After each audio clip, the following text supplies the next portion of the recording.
Heavenly Father, today we put on the full armor to protect us against attack. We put on the belt of truth to protect against lies and deception. We put on the breastplate of righteousness to protect our hearts from the temptations. We put the gospel of peace on our feet to walk in your light, peace, and freedom with the Holy Spirit. We rebuke anxious thoughts.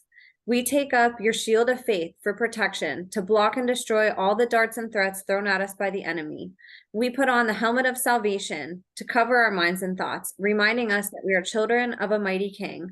We are forgiven, set free, saved by the blood of Jesus.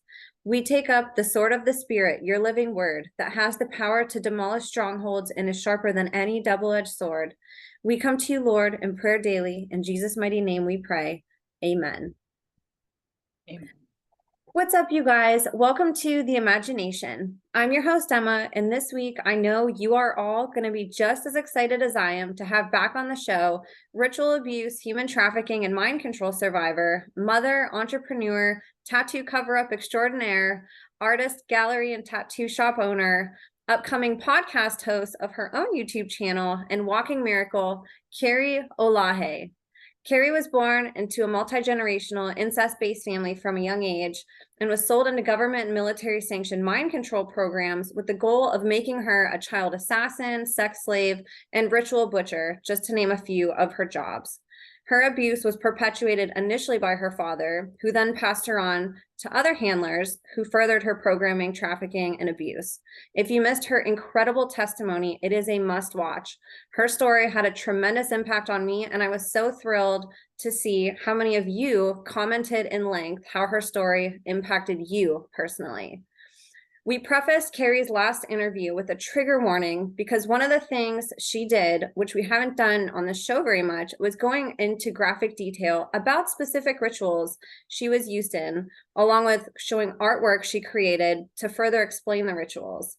This was an extremely impactful way to explain something most of us listening cannot even begin to imagine or comprehend exists. We received so many amazing comments on that video on how many of you were able to understand on a deeper level programming and sorry, I just lost my thought. Hold on, I have to pause this. My screen just like blacked out. Hold on. Heavenly Father, today we put on the full armor to protect us against attack.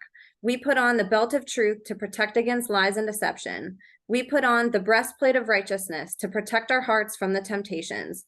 We put the gospel of peace on our feet to walk in your light, peace, and freedom with the Holy Spirit.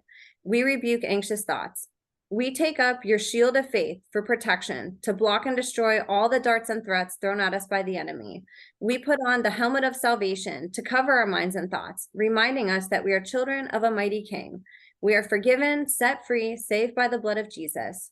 We take up the sword of the Spirit, your living word, that has the power to demolish strongholds and is sharper than any double-edged sword. We come to you, Lord, in prayer daily. In Jesus' mighty name we pray. Amen. What's up, you guys? Welcome to The Imagination. I'm your host, Emma, and this week I know you are all going to be just as excited as I am to have back on the show ritual abuse, human trafficking, and mind control survivor, mother, entrepreneur, tattoo cover-up extraordinaire, artist, gallery, and tattoo shop owner, upcoming podcast host of her own YouTube channel, and walking miracle, Carrie Olaje. Carrie was born into a multi-generational incest-based family and from a young age was sold into government and military-sanctioned mind control programs with the goal of making her a child assassin, sex slave, and ritual butcher, just to name a few of her jobs. Her abuse was perpetuated initially by her father, who then passed her on to other owners and handlers who furthered her programming, trafficking, and ritual abuse. If you missed her incredible testimony, it is a must watch. Her story had a tremendous impact on me, and I was so thrilled to see so many of you commenting in length how her story impacted you personally. We prefaced Carrie's last interview with a trigger warning because one of the things that we did, which we haven't done on the show much, was go into graphic detail about specific rituals she was used in, along with artwork she created for visuals to further explain the rituals. This was an extremely impactful way to explain something most of us listening cannot even begin to imagine or comprehend. We received so many comments on how many people were able to understand on a deeper level programming, and ritual abuse and human trafficking. I'm going to also preface this episode with a trigger warning as well, because this time around, Carrie will be doing an even deeper dive into programming, rituals, core splitting, dissociation, and so much more. Our hope is that this information furthers your deeper understanding on these topics, whether you are a survivor or an advocate. It means so much to me to see your support on this podcast. And I just want to say a quick thank you to everyone listening for uplifting, supporting, praying, and validating each guest who has the courage to get on this podcast to share their testimony. It just goes to show everyone has a story. Now, on her healing journey, Carrie said it best when she stated the following, quote, "I feel like they've honed a sharp weapon and now it's pointed at them," unquote. A testament not only to how far she's come in her healing, but also to how powerful it is for a trauma survivor to take back their power and realize that the God-given gifts they were given, that their abusers tried to exploit, can be taken back and used in a very powerful way to change the world around them. Another quote of Carrie's, "If I saw my abuser on the street, it's him that would be scared of me." Wow. If you guys missed her incredible testimony, I'm going to link it below. Please go watch it. It was so powerful. Before I finish introducing our guest, I wanted to give a quick reminder that if you're a survivor, whistleblower who wants to share your story on the podcast, or who wants to share any information privately with me, you can now email me at imagineabetterworld2020@gmail.com. Please send me a brief intro of who you are and how I can support you. And all of my social media and donation links are also in the show notes. I'll have that all linked below for you guys. So without further ado, please help me in welcoming this week's guest of honor, voice for the voiceless, fierce mama bear, walking miracle, anti-child abuse advocate, creative and artist, overcomer and survivor, the one, the only, Carrie Olaje. Carrie, thank you so much for being here with me today. Thank you so much, Emma. I couldn't believe I was here the first time. I really can't believe I'm here the second time. So thank you, thank you again for having this platform. It was huge for me in, my healing, just because it is very hard to find this kind of content, especially directly from survivors anywhere, except for like a few who have spoken out and written books. So being able to see the complete weight of all of our voices is something to me that has been incredibly healing and incredibly hopeful too, that we're going to create some sort of awareness, and that's the first step to solving this problem, of people that are, haven't had the chance to heal, like me, even though I am very honest with people that I am still on my healing path, So I, as much as I am love coming on to really vocalize my experience and the experience of victims that haven't had a voice of the things that happened to them. It really, when it comes down to it, I just want people to understand that I'm not an expert. I am planning on giving some tips for sure on what helped me to heal, in my experience, and my views on what I experienced when it came to the trafficking and the rituals and stuff. But that's one thing I just want to let people know is not to find, not to see me as the only source of information, that you have a lot of, it's just because there's been a few people that did in comments, like you said, this is the first time that they had that other than this, all the support from the survivors, those were the ones that stuck out to me, and really hit my heart, so much, was just finding out, that there was a couple people that said that they hadn't believed in the existence of, I don't know, they didn't say specifically ritual abuse, child pornography, snuff pornography, mind control, soon to say traumatization of kids to create essentially mind controlled slaves, all that stuff that was all part of my experience growing up. So that to me is a huge part of why it's so hard for survivors to come out. Is you really believe that there's going to be this attitude of disbelief, and your abusers tell you constantly that you're going to be disbelieved. So it's, and from a very young age, when you're going to believe them 100%. So to really like to come out and see so much support for me was incredibly healing. It's what I experienced, before when I first came out about the incest, and I had trusted, in God and my higher power, just, yeah, I trusted in God that that would be the case, this time as well. And that really, even if it wasn't, that I just had to do it anyway, because it's the right thing. It's the right thing to do. So the comments, that did say, people had believed this is a real thing for the first time, really was some of the things that was very motivating to me, because it's something, like I said, it's not just awareness for people who haven't gone through this. It's also awareness of this in like the public or the survivor community. Especially if you're like, earlier on in healing, having this knowledge that there's like an atmosphere of understanding, and not that you're immediately going to get called crazy, for having really extreme experiences that are different from everyone else's. That to me is like what makes it feel like we're, when I look at a decade ago to now, like we're making some serious headway, in being able to not just heal as survivors, but try and heal like society as a whole, and actually, like I said, I constantly come back to the fact, that was a huge motivating factor for me, that there are kids still in the situation that I was in the situations I'm going to, go over more today, that are still there right now. Like, it could be your kid, it could be your son or daughter.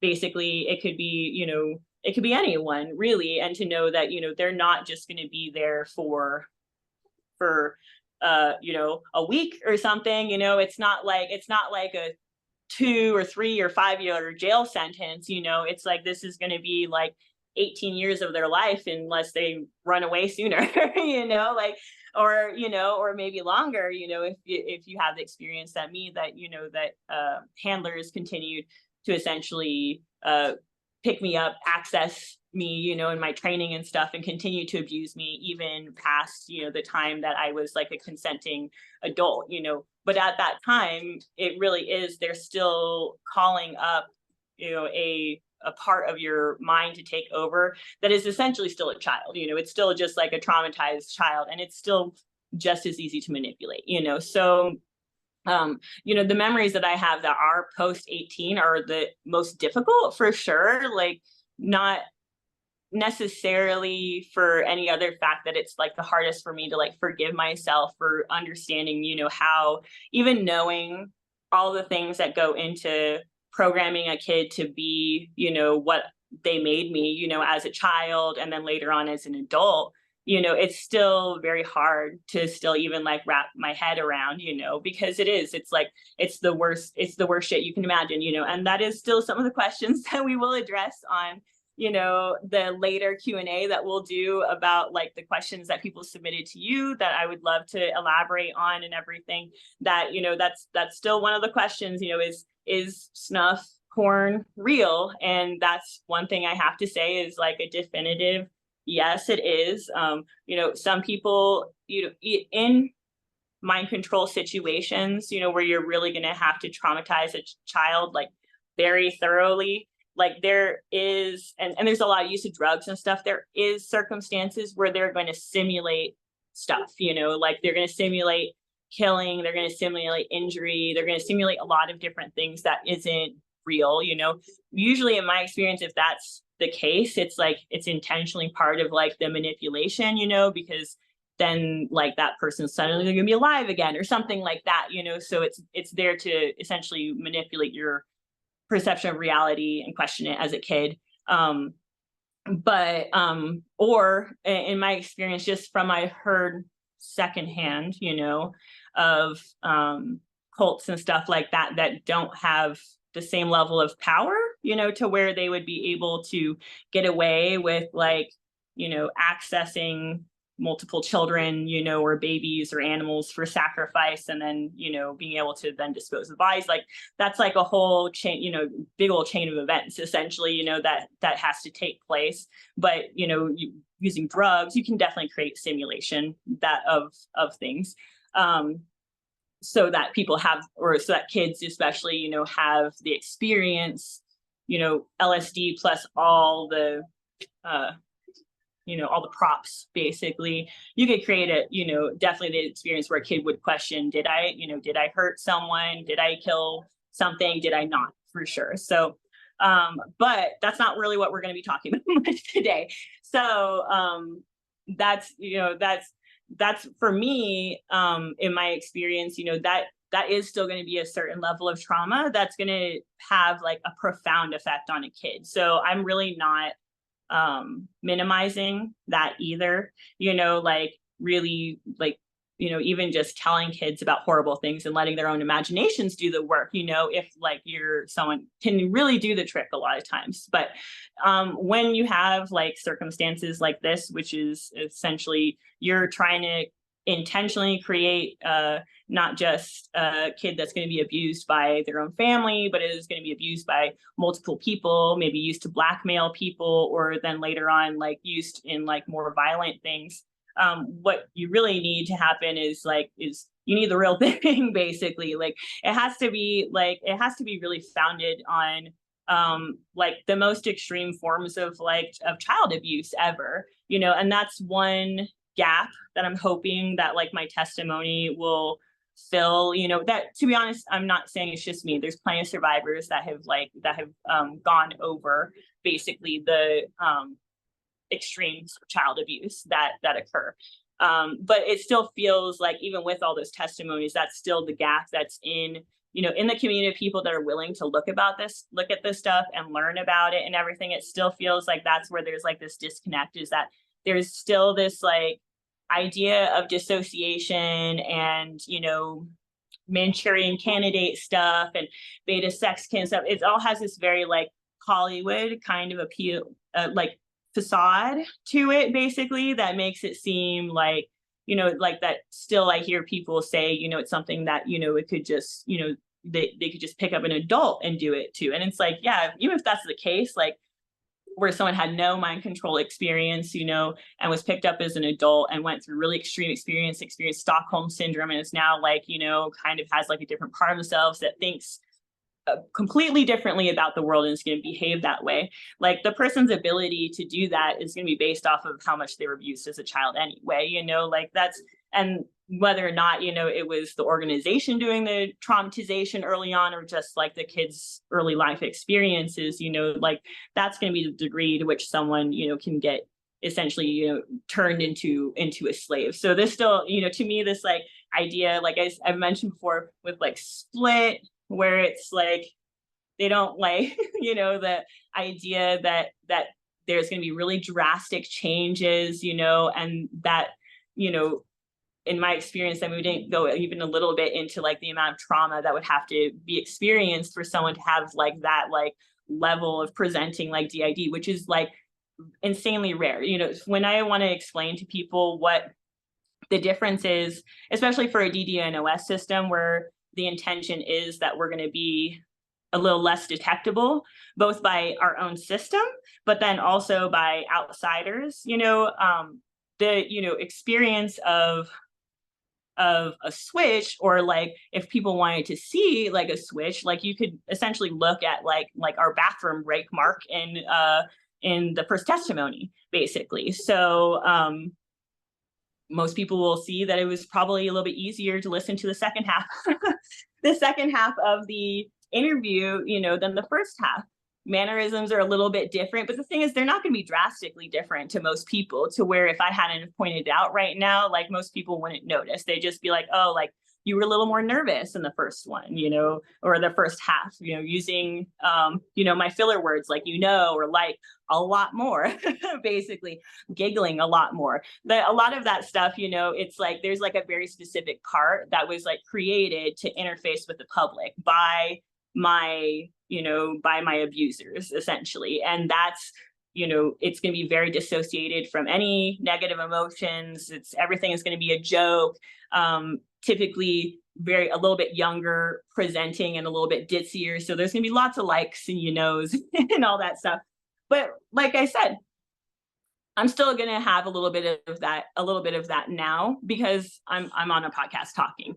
But there's a difference in the more grounded version of of me versus a more dissociated version of me, basically. And that's the thing, like my easiest way to describe it to people is that, I kind of described in the first one that we have the different, compartments that are sectioned off. But especially for like DDNOS, the experience a lot of times for me, I describe it as a car. You have like someone who's in the driver's seat of the car, as in control of like the body and mouth, basically. And then you also are going to have someone in the passenger seat, and then maybe like 2 or 3 or 4 kids in the back seat, and everyone's, it's not like the driver is like an isolated, like, entity, basically. But usually you are pulling like a trailer, I would say, of like all the other parts that are in the subconscious that haven't been triggered for a while, that are a lot more like not accessed unless something in your reality kind of triggers it. But essentially that's a lot of times, people's experiences, a certain like blending of parts where you'll have like a part that's in the driver's seat. And in my experience, first half of the interview, it really sucks when that's the case, because it feels very much like you're on a roller coaster ride that you don't quite have like the ability to control, essentially. So that's part of why it took some time to get grounded, essentially after like the halfway mark ish, essentially, because it was something that I was aware was happening, and needed to kind of like put the brakes on. But essentially, that kind of subtle shift that you might have seen in my behavior, that's like the shift of like one part taking the driver's seat versus another. Usually the other part that was in the driver's seat will now be in the passenger seat, so you'll still have input, like like everyone loves a backseat driver, but but that's typically like a lot of times how it works. And for DDNOS, the reason they do it this way is that you essentially want to minimize like full switches, unless like it's triggered by daily events, unless it's like it's triggered by your handler. Essentially, they don't want, if you're a kid that has all these sexual skills or all these violent skills or all this different stuff, you don't want that just like coming out in daily life. And there were plenty of ways that it did when I was a child, like come out like, little things that it was just very weird to people, that I was so sexual or so, like, phobic of different things, or, very dissociative, which was like, they always said I was, in La La Land, basically, so I was always just kind of like, daydreaming and stuff. So, but that's how it, like I said, that's how it presents. It's not something like big, like I don't, change your clothes and then all of a sudden, like obviously different parts feel more comfortable in different like items of clothing, but generally we're going to dress for like the part that's going to be, interacting most of the day, because that's how they're going to be comfortable, so that's really just kind of like the I guess kind of how I wanted to go over, just kind of explaining, the experience of dissociation, for myself, and just to help people like to kind of see, how, even if they're helping survivors in their own lives, that it's, you shouldn't necessarily be expecting them to talk in baby voice, or something like that. Like that can definitely happen. But in general, you should pretty much assume that like all of the parts are always like always around and like always listening, and just be talking kind of like respectfully. And that goes for like us too as survivors. Sometimes the front person can have like, not the best attitude for parts that we're getting to know, so, and that's like normal to be like that sometimes with new people you're getting used to. If it's on the outside world, that's very much how it feels on the inside world too, sometimes. So yeah. But that was I mean, a long-winded way of just being like, I am like insanely grateful that it seemed like me sharing like did exactly what I had hoped, that it did, it seemed to help clarify some things for people, as far as like, I don't even know, just to me, it's like, the landscape of like the organized version of child abuse and, mind control and pornography, and then also giving some context to things that might be like weird to people, like the New World Order type stuff or something, because like I said, I I don't always chalk up a lot of reality to those things. A lot of times, like when it comes to both the rituals and when it comes to New World Order stuff or anything, I like recognize that these are kind of the belief systems that are naturally going to come out of psychopathy, basically. So yeah, I mean, the only event, that I had wanted to go into that I hadn't gotten to go into before, well, had chosen not to, basically, because it's still an event that I am processing myself. So it's sometimes hard to talk about. But I decided that it's something I wanted to talk about today, mainly because I think that it'll give a really, I don't know, it's basically the memory that I have of like the main kind of like torture event that was created to be like I don't know, essentially like the memories that all of the other parts would then be based off of. So most of my later programming events that I had all talked about on my original testimony, a lot of them would use things that would reference events that had happened in this initial like programming session. So I would say, with something like this, it's like there's definitely like a main part that deals with it, but there's also multiple parts, and that's very intentional from them, is that they're a lot of times with this stuff, they're going to create a different part around each trauma specifically, so that,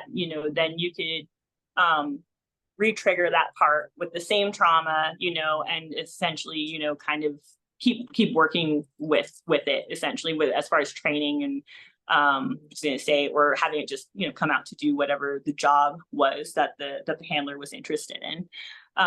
So I'm going to grab a drink of water. Do you have any questions or input or anything before I like keep rambling on?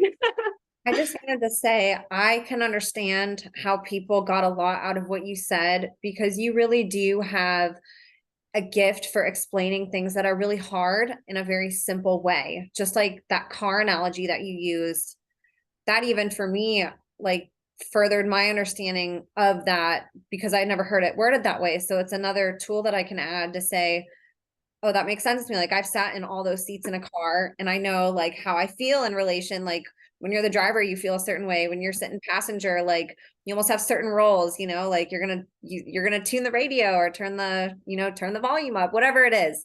And then sitting in the back, so I just want to say that I love how you do that, because I think that really helps click things in people's minds where they say, oh, that makes sense. That's something that I've done or that I can imagine doing, where what she's explaining happened to her, I can't understand. I can't, Yes. my mind can't go there, but my mind can be in a car and I can picture how those different roles feel. And so it's like a way for people to relate to something that they've never experienced. So I wanted to comment on that, because I think you do that very beautifully. And I think that like that's a natural gift for you, is educating on hard things and like simplifying them. So and I want to thank people too, like, oh my gosh, the outpouring of support It's was been amazing. incredible, because I just delete bullies. Like I don't put up with comments unless there's like a healthy dialogue going on, where like you can see people improving the conversation and people can read. Oh, I don't mind a debate for sure. Yeah. A part of me definitely like has no problem, having hard conversations, with people for sure, because I think that's like needed, so it's something that I've got like after a while I've gotten used to doing. But like you're saying, on a certain level, sometimes things are just not productive. Right. They're just there to bully, and so like I don't tolerate that. So there was a couple people that I did, there was a couple comments that I deleted, but 99.9% of everybody, like some people were disclosing their stories. Mm-hmm. I was so blown away with all the support, and I appreciate everybody who sent in questions, and we will get to those. Like Carrie said, we're going to do a little Q&A towards the end. One question though I did want to ask you, Carrie, before you get into what you were doing, because I've actually had this asked to me a bunch of times. Mm-hmm. Sent some resources or some interviews, but I have a feeling that there might be people that ask this after you were just talking about dissociation. Can different parts So each of them has different role in a sense. So they have different skills. Can they also have different maybe physical attributes? Like could one part maybe be left-handed, another one's right-handed? Could one identify as like having blonde hair, you know, or like some type of a different attribute, and then another one doesn't, obviously, you know? Are there like different ways that, or like eyesight's different with one part than another part, you know, better or worse? Can things like that differentiate between parts also, or does that stay mainly consistent? So that's kind of a tough one. I will say that I have heard of things like that, like really drastic physiological differences, you know, that occur. But to me, that does tend to fall in the category of Hollywood for the most part. I have always just heard it in passing. You know, it's like people have mentioned it, but it's like have never said that that was their particular experience.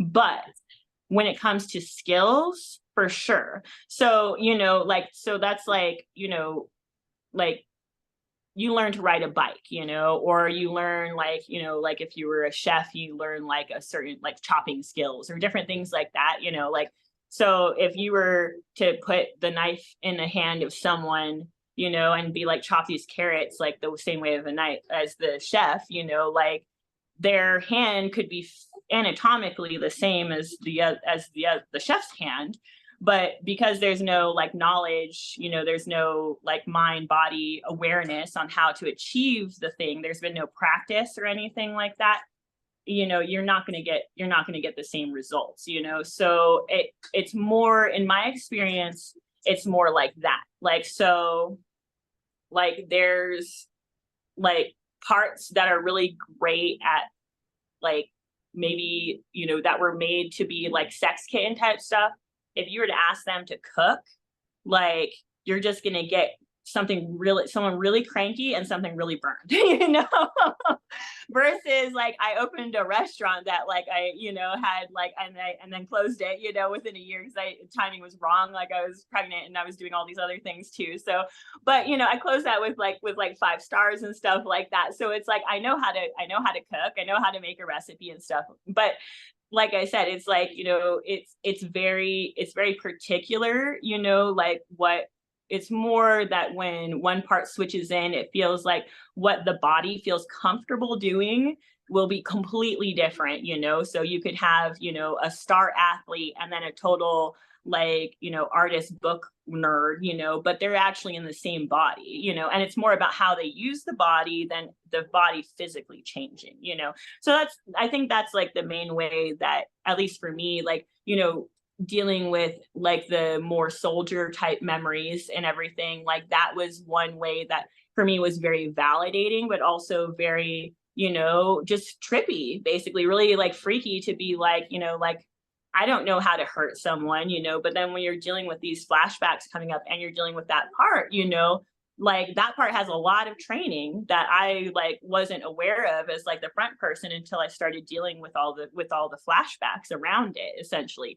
And then it will, in my experience, you know, with like some integration of the memories, it will bleed in, you know, to where like now it's like some of like the weapon skills have come back, you know, and like, and that's something you feel crazy. And then you like, you pick something up, you know, and then you're just like, okay, like, I guess I do know what I'm doing a little bit. And it freaks you out a little bit. And you're just like, okay, but that's, you know, it's validating on the same level as everything else is. And, you know, there's a lot of things that you can't explain until you have your flashbacks. And then it's like, okay, like, well, that makes sense now.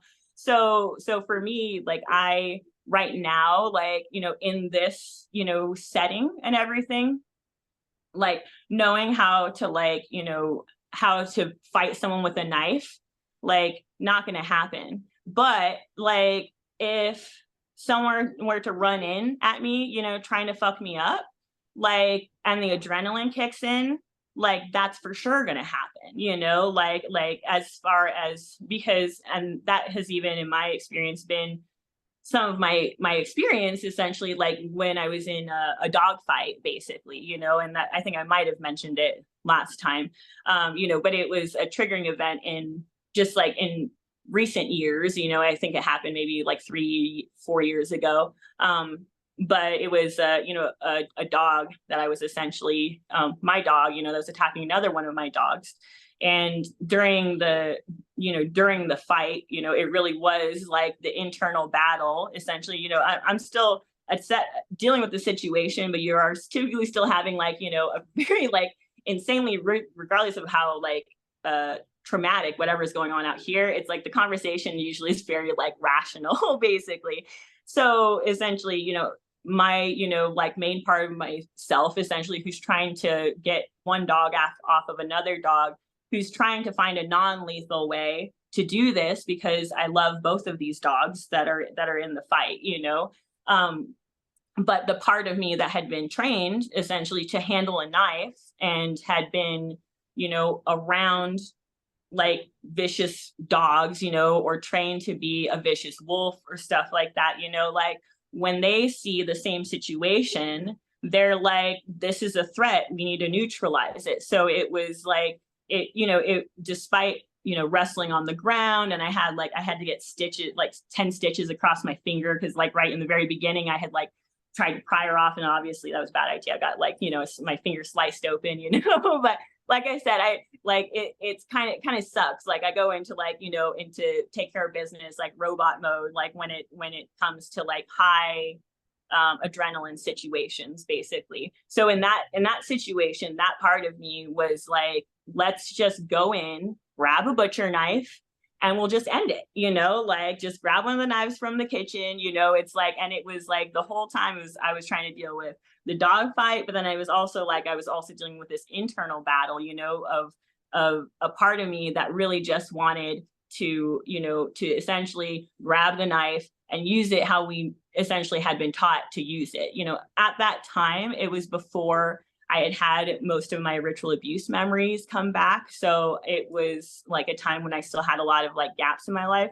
It was incredibly triggering. And that's part of why like that whole event for me, as, you know, just like a survivor, just dealing with all that stuff anyway, you know, it would, you know, it's going to be traumatic. It's your dogs. If you're a dog person, you know, animal person, you know, it's like they're your babies, you know. So, and I feel bad because the one that did the attacking, she just had a screw loose in her head. You know, we had talked to trainers and stuff like that, but she came from a line of like, you know, it's the genetic side of things, you know, that for certain things, not for pit bulls in general, but for her specifically, you know, she had a line of fighting dogs, you know, and you assume that's not going to matter, you know, but it was a consistent problem with her, like despite everything, you know. And I still loved her. She was my princess, you know.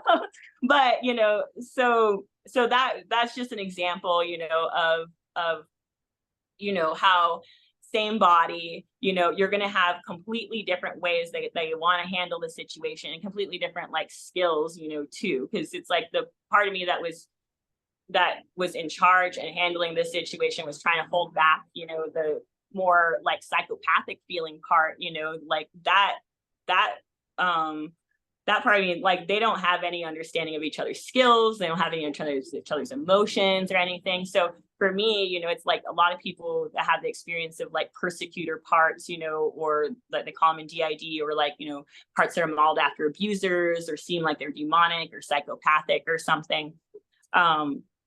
That was part of the trauma of the event for me. Is just like, what is wrong with me that I was like, that I was thinking about killing my own dog, you know what I mean? Like, even regardless of the situation or anything, you know. So it was like, you know, it was dealing with like the, you know, the trauma of the dog fight, but then it was also dealing, you know, as a survivor, you end up having, until you have context for like these emotions, for these parts that feel the way they do, until you're able to work with them and heal them some.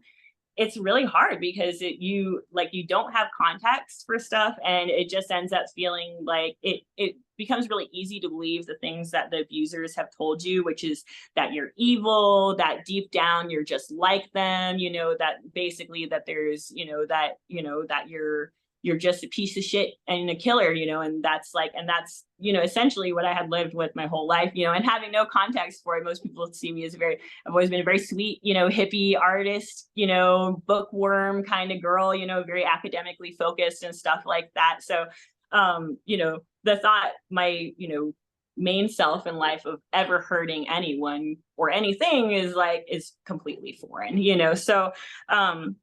so long-winded answer for I don't have any specific experience of stuff like that.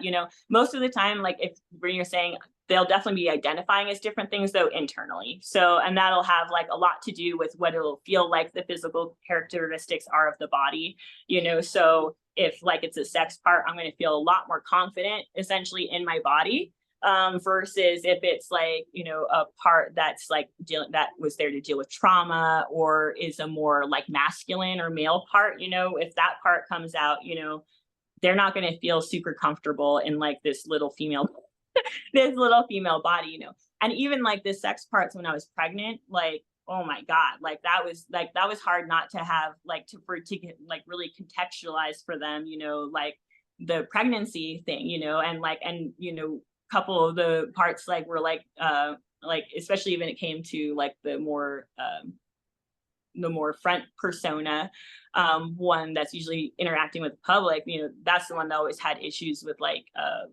body dysmorphia, and eating disorder kind of stuff and everything.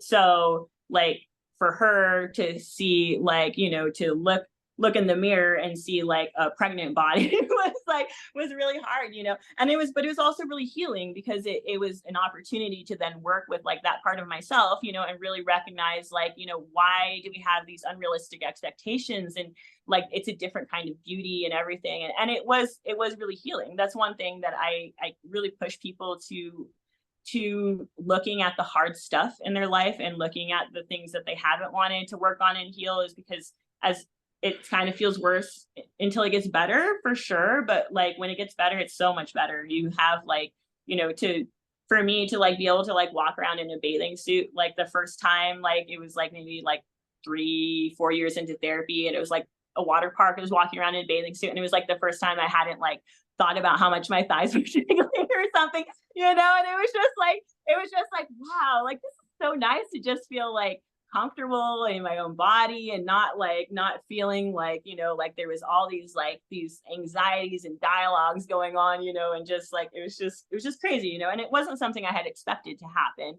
You're so used to living with stuff, the way it is, but it's, when you're dealing with trauma on this level, like if you're a survivor, like it really is like the fish in the water situation. Like your whole experience of like how you craft your view of yourself, the world, everything has been so fucked from so early on that it takes a long time, like as Ed mentioned before, I'm 7 years into trauma therapy, it takes a while to get grounded, and there's always still going to be times where like you're really not, like, and you have to, and that you're just going to be kind of white knuckling it until you're through to like the calm period, but yeah. Wow, that was a really great answer. I appreciate you answering that, because I think that can be confusing for people too, but in a way, even somebody who's not fragmented at all, like we have a personality that we take to work, and that's what we do for 8 hours. People listen to music to get in the mood, like that kind of thing, like to kind of like trigger like to get themselves like amped up into like a certain, people do have the experience of like a work self, a friend self, a family self, like that kind of thing. And it takes the environments or things to kind of like trigger like you to be behaving, in that way. Yes, 100%. Thank you. You said that better than I could. No, sorry to interrupt.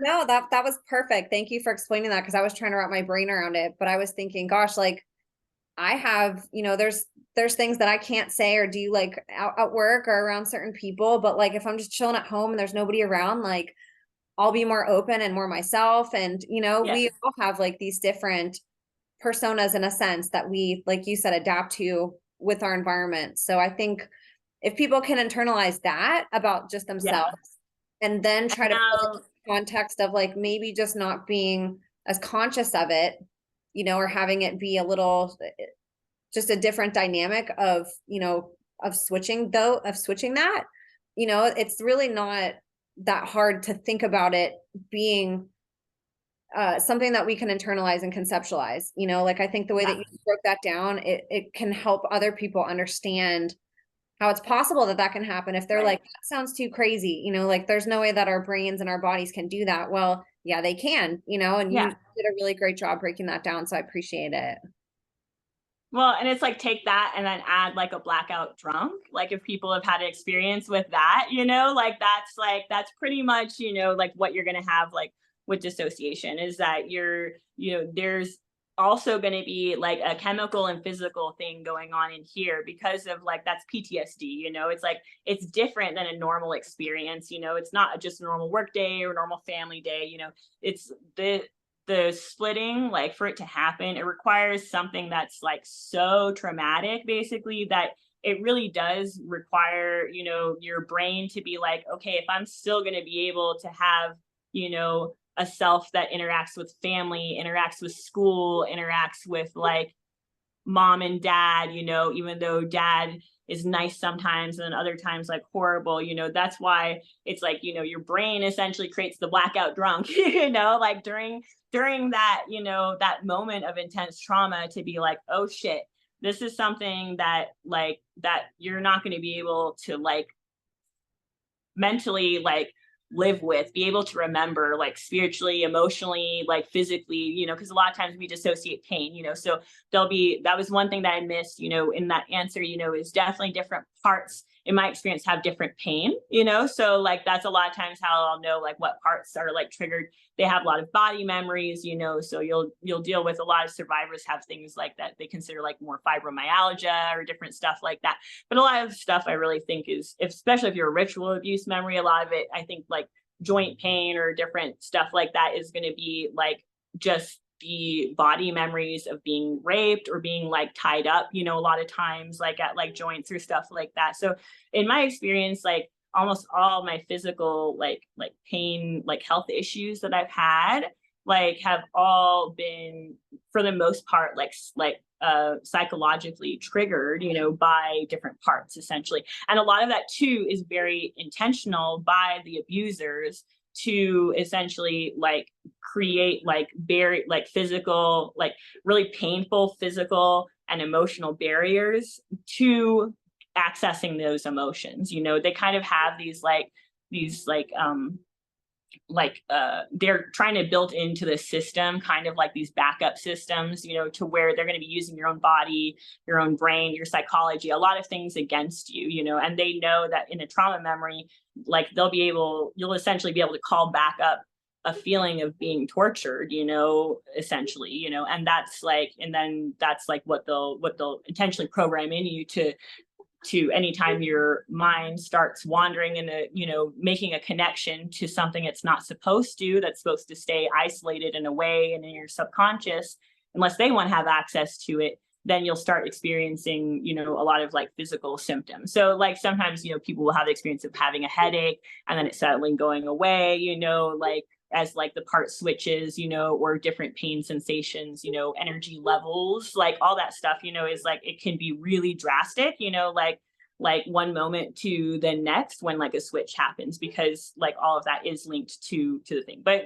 like, yeah, so it's like, it's more about the physiological experience, I think, though, for the survivor than anything that could be noticed by like an outsider too much, It's other for things like posture, mannerisms, different things like that will typically, that will definitely change.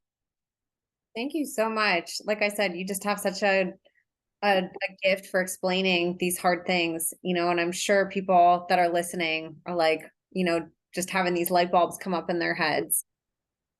So I appreciate you.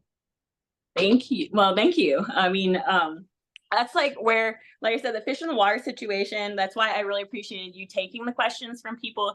It's just because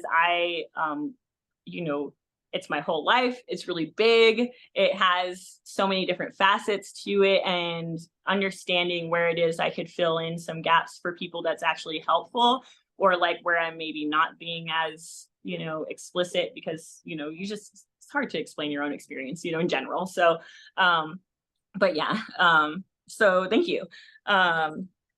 So sorry, I'm going to grab a drink of water real quick. And then, if you want, we don't need them quite yet. I would rather get into the event a little bit first, just because the photos might be a little bit triggering for myself as well. The main reason I want to include them, though, like with anything, is that like for one, it'll give some context to what journaling is. And that's the, like, when you're journaling and you're dealing with like the shit that like we are as ritual abuse, or like we're trafficking survivors, there's going to be some really horrible, disgusting things in your memories, and the degree to which you're holding back those things or pushing them away in your journaling typically is kind of the degree to which you're kind of preventing yourself from healing, because we still have this idea, this very childlike idea, that like it's still happening, we can't do anything about it, we're in an unsafe situation, like all of that stuff, is part of it. So that's one thing I like to say, is that you just don't, like, you really don't hold back. And in my experience, like, that's why like these images, of victims that like I'm going to be showing, like, are essentially like, for me, like the worst parts of the memory, but that really for me is like what the thing is that's the most like healing when it comes to journaling, basically, because it's, that part of you, like, that's the thing that it's like fucking lived with for like decades, and felt like, like it's like a part of yourself, as a little kid, it felt like they could never share, would never be understood, all this different stuff, or that like for the rest of the parts that don't hold it, that it's like, why would we want to go back there? That's how it feels like in healing. But the thing I have to just keep telling people is that whether it's journaling, for me, it's always, whether it's writing or painting, it's always got to start with the worst parts, because they're going to be intrusive until you deal with them, in my experience, and you'll start dealing with a lot of like physical symptoms because of it. But also because like for me, that's part of the healing, is essentially like these are 3 victims who never had their story told, and if this is like the way that like I, can just, also not just tell my story, but tell theirs, and have people like really understand like how fucked up this stuff is, and like how necessary it is for us to like I don't know, like create, like, I really think that, I know people want names and stuff, but, really until we have like a level of awareness in society that they're, in my experience, I've tried approaching law enforcement and different things with like, not the greatest results, and lawyers, different stuff like that. I have some in my court, but still it's like, like there's not as much as you can really do. So like for me right now, like I really am confident that like awareness is what you're working on, with your podcast. And I really feel like in general, like with people that are just advocates that are willing to just like be open with people in their lives about like, knowing about this stuff or anything, like it really is like the thing that is going to create, some justice for the victim and everything. And then also like create like an attitude. We just need an attitude shift, and awareness in the like society in general, because I know that, as people find out about it, people are not cool with it, national security be damned. No one's okay with systematic child like rape and torture, like, so, and that's the thing that it really is, so, yeah. So yeah, but yeah, unless you have anything else, I'll just kind of get into the kind of like a little bit of the context with that memory. Absolutely. Yes. There was one more thing that I was going to say. I think going off what you were saying, where society kind of stops at a point, I think that's why these analogies to relate it to something that people can physically feel, see, and just kind of use their proprioception and like representational systems to process. I feel like there's a point, even with like, the words human trafficking, like that's a broad term now. People are aware of it, where maybe 5-10 years ago, like nobody had really heard that term really. It's pretty mainstream now. But there's also a block, even with those words, where people dissociate the fact that it's happening in their communities. They just picture, oh, well, that just happens in, these third world countries. That just happens here. And so there's a big disconnect with people realizing like how close to home it is. And I think part of that is people are really afraid to consider that. But that's why testimonies like yours are like, you don't even want it. Like, I mean, who wants to think about this kind of stuff for more than like a few seconds? Like, it really takes like, I think it takes like, that's why the awareness is like important, because it really takes like a level of awareness, like in general, for someone to finally be like, okay, I can't not think about this. And it's like, I've heard about it too many times. Like, all right, I've got to like, see like what's up with this or something, that it's, and an attitude though too, like of within society, that you're not going to be called crazy by your friends for talking about something like this, even just as like, as just like an ally or something, because, we're dealing, in my opinion, with like the redux of the satanic panic right now. And most people are referencing the satanic panic right now as if that was a thing then, when you look into all the stuff that happened then, there was a lot of truth to a lot of things, and a few people that had gotten falsely accused were very publicly, sacrificed on the altar so that they could essentially make it seem like everyone was making things up, but really, that's how we got to this place of, insurance companies like suing therapists out of treating dissociative people, like in the satanic panic time, and being the False Memory Syndrome Foundation coming out as essentially a PR campaign that was created by pedophiles, to essentially say, anyone who was being accused of this stuff was, being falsely accused, and it was all therapists, So, and the thing that's really sad is like, they recently had a couple that was like released after being falsely accused after 15 years in Texas or something. And it's all shit, in my opinion, that's just there to kind of like rehash that narrative, basically, that anyone who thinks that ritual abuse is a thing, that occult style abuse is a thing, like anyone who sees that stuff as like a thing is crazy, and just like, like you'll believe anything you hear on the internet. And it's like, there's so much evidence for this stuff. Law enforcement has tons of evidence for this stuff. CIA leaked documents have tons of evidence for this stuff. FOIA documents have tons of, but it's still, for decades, but I am confident, that, that with a bigger understanding of the problem, people understand it more as what I'm hoping they understand, which is just organized crime. Like, no one has any issue understanding like shit around organized crime. And it's literally, this is just the same thing, but it's like, but the goods are like create way more damage, because we're not talking about drugs or guns or something like that. We're talking about, like innocence essentially. So, but yeah, on that note, so I guess like with this, like I'll kind of give like a little bit of context, like a little bit of a recap, I guess, on where it falls into like the general timeline of my story.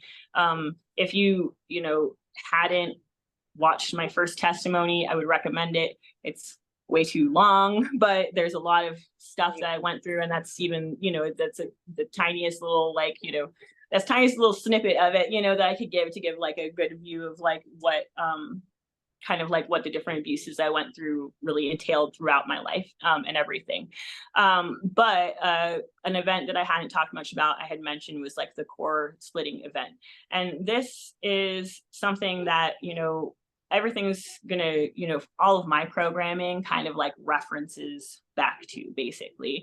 And it's gonna happen really early because of that, And so for me, it was essentially like multiple times to have like multiple traumas combined. So I had mentioned before, that I was a military kid. Both my parents were in the military. My mom is like a very sweet, but also she was very like abused and kind of like blind individual, like when I was growing up, basically. my dad is a sociopath, you know, so he has zero empathy, but he's very good at looking very charming and, you know, accomplished and all those things. And they were both in the medical field in the military. So because of this, my mom left several times to do training, where my dad would be left with me essentially as like a single parent for like, you know, sometimes several months on end. So this particular trauma for me, like, and that's why I call it I just call it core splitting event, you know, this particular trauma, like for me was timed with like a bunch of different things. So essentially the first time that she left, we had just moved to Texas. I had you know, some initial like kind of, my dad had always sexually abused me since an infant, you know, but it wasn't more damaging things. So the first time that I had dealt with anything a little bit more invasive or damaging was at Walter Reed in Washington, D.C. And that was about a year or so before we moved to Texas. And I had mentioned in the last interview that Texas is where essentially like all hell broke loose, you know, for me, because it was essentially feeling like I had been, you know, and this is why we need the awareness, feeling like I had been kind of like plugged into an assembly line of child torture, basically. And that the whole experience, as fucked up as it was for myself, it's like the whole experience to me has a whole nother layer of fucked upness to like my adult self, to realize how like I was just one of so many kids that went through the same shit, essentially, you know, and many kids that went through worse stuff, because as you'll see, they, you know, they use some kids to make examples of them for other kids. So so for me, you know, it was essentially initially going to Texas. Shortly after we had moved there, my mom went on like her first trip, basically. And so it was dealing with the trauma of that first, you know, like mom not being around. My dad was usually on like fairly good behavior if my mom was around, but as soon as she was gone, you know, it's like I saw a completely different side of him. You know, he just kind of like turned into a bachelor, was very neglectful, you know, like really was not very interested in me, except for, you know, like maybe like the facade of playing to like initiate like sexual abuse or stuff like that, you know. So, you know, he, like I had mentioned before, like his preferred form of abuse typically was to, you know, orally rape me while he was watching snuff films. And the snuff films were typically, you know, people being like burned or like injured in different ways, you know, sometimes suffocated and stuff. So so I did have some initial, you know, trauma, for sure, you know, like they're always interested if you're going to be used for mind control, and like always using the kids of sociopaths and pedophiles and stuff, because they really want a kid that's, you know, that's split early, you know. So so I would consider this event more like what they wanted to do as like their main trauma event, essentially, to kind of like really kind of like anchor in some like, you know, very powerful, very afraid parts, you know, of myself that would be easy to manipulate as, you know, the abuse continued later on. So after several days of being, you know, a couple of days with my dad, being, you know, a different kind of version of dad, essentially, you know, and dealing with like the trauma of my mom being gone, it was being taken to what was essentially like a children's hospital, like a wing of like it, you know, it was a wing of a hospital that was like a children's ward, you know, had lots of colorful things on like the walls and stuff, you know, like remember being taken to kind of like a room where there was like, you know, toys, you know, and we could all play like as kids and stuff. It wasn't a big deal to me at the time, you know. I was like a little apprehensive, like with my dad just kind of like leaving me there with people, but they like say a lot to reassure you, you know. It feels like, you know, like and as a military kid at that point, you know, I was so used to just, you know, going to daycares or different stuff like that. So so essentially, you know, and the thing is, when you're dealing with these memories, they're going to be dealing with like a fragmentary nature to things to a degree. So there's going to be a little bit of skipping around, where I don't necessarily know how I got from one place to another. And I think also a lot of that is intentional when you'll find what this particular memory was like. So essentially for me, it was, it was playing with 3 or 4 other kids in like a little room and everything. And it's starting to get late. And then essentially I don't remember anything other than anything after that in that location. But then it's essentially waking up in what would be like a black wire like dog kennel. And this is where it's hard to say too, is like that I have a lot of memories and locations like this, which would be like, I could say, look very similar to like maybe like some like underground bunkers or like bases or storage units or something like that. But it's hard to say because you could also be dealing with a spot that's above ground that has the same kind of jail like quality to it, So it's, with me, with most of my programming, more intense programming memories, they're all in locations that are, very similar to like underground or above ground. Like I said, I don't know, storage facilities, they're all concrete, concrete walls, ceiling, lots of like, doors and sometimes like hallways that are big enough for like a little like ATV jeepy type, thing to like drive down basically. So it was essentially waking up in like a black wire kennel in a little bit larger room that looked like this. It was really dimly lit, it just had a couple hanging lamps. It was really dirty. It smelled like of urine and and like feces and stuff like that. Like it was, the whole experience for this one, like from start to finish, was like created to just kind of like assault you on like every level. I kind of say, like your senses essentially, so it's like, the place was incredibly dirty, including the cage that I was in, like nothing was clean. It was, waking up, being very groggy, having, seeing like there was 6 other cages in addition to my own that also had kids. And some of them were the kids that I had recognized from the upstairs, basically from the, from the waiting room. But and it was just being we're talking about like 4-year-olds here, is like, so it's like kind of conversing, like kind of not, a couple of them just crying, and wanting their mom, and then essentially having 2 men come in that were screaming at us, telling us that we were we'd been sold, that we weren't going to see our parents again, that like we should get used to like being here, and that if we like obeyed, they might consider like essentially letting us go.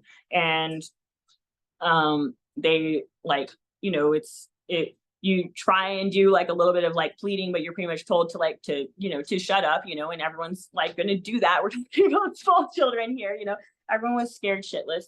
And they essentially just pissed on us, and then left. So it was just being left there, like, again, like not knowing when they were going to come back. But then they came back, and then they essentially like pulled a girl on the end out of the cage essentially, and they said they had decided that they didn't need her, and that that they just wanted us all to know that we were either useful or we were meat. That was a lot of times a term that was used like with like me, like when it came to like slaves that were like considered someone to be sacrificed or whatever, is they just called them meat, which is fucking horrible. But essentially they essentially proceeded to gang rape her, for the 2 men to essentially like rape her. And then they ended up calling in another guy who had 2 dogs. And you can pull up the first image now, basically, but it was the guy with 2 dogs. They were German Shepherds. And essentially he just had like like essentially tear apart the girl. And that's why I know like this stuff is like incredibly graphic and really fucked up, you know. But it's kind of like you were saying, it's like you hear child trafficking or you hear shit like this, like I'm talking about, you know, and it's really hard to like visualize, you know, how, you know, like really how fucked up this is, you know, not just for like, you know, the girl that went through it, obviously, you know, but also for like the kids that experienced it. And I feel like, you know, and this is why these memories are particularly hard for me, is like, you know, they very intentionally made sure to like to kill people in like essentially the most violent, you know, fucked up ways possible, you know. And that's like for me is like the thing that it's like for these people it's no different than like mopping their floors, you know, or like, you know, like going to the grocery store or something like that. Like the amount of guilt they feel when they allow, you know, some dogs to like rip up a screaming little girl in front of screaming little kids, you know, is completely inhuman. And that's the reason that like that I really do, you know, this is really hard, but is also really like, you know, is really healing for me too, because like I said, this is the thing that I have the hardest time with, is just knowing that she went through this and that no one ever knew, you know, what she went through, essentially, other than her abusers who don't give a fuck, you know. And that to me is something I really cannot live with, you know, is like, it's just fucked up, you know. And that's why, you know, and you can feel free to take it off the screen share now. You want me to but that's really one or just take it off? you want to just pull it down and we'll just pull it. Yeah, we don't need to leave them on. But we can just, you know, show people as the things come up. But yeah, so that's what I was saying. Like, and that's the thing too, is to realize that it's like, you know, the context of this is that, you know, they were using her death, you know, it was just like an equation, you know, they were using her death just like it was almost like, you know, this, then that, you know, like these are the batch of kids we have to traumatize. And this is the thing we're going to do. You know, it's like, who knows? Is this a daily thing? Is this a weekly thing? You know, is this a monthly thing? Who the fuck knows? You know what I mean? Like, and that to me is like where it's like, that I keep saying awareness, but this is why, you know, is because it's like we're talking about very real, very fucked up things. And it's not an occasional thing, you know, like especially with what I saw, you know, it's like it's something that happens, you know, consistently, and it needs to not. So essentially for all of us, you know, it was, you know, being left then, you know, with her, you know, they called him off of her like before she had passed completely. And I think that was really intentional because they like, you know, they just left us there with her, you know, like until she had died and everything. And, you know, it was essentially, you know, being told, you know, to shut up because there were still kids obviously that were freaking out and everything.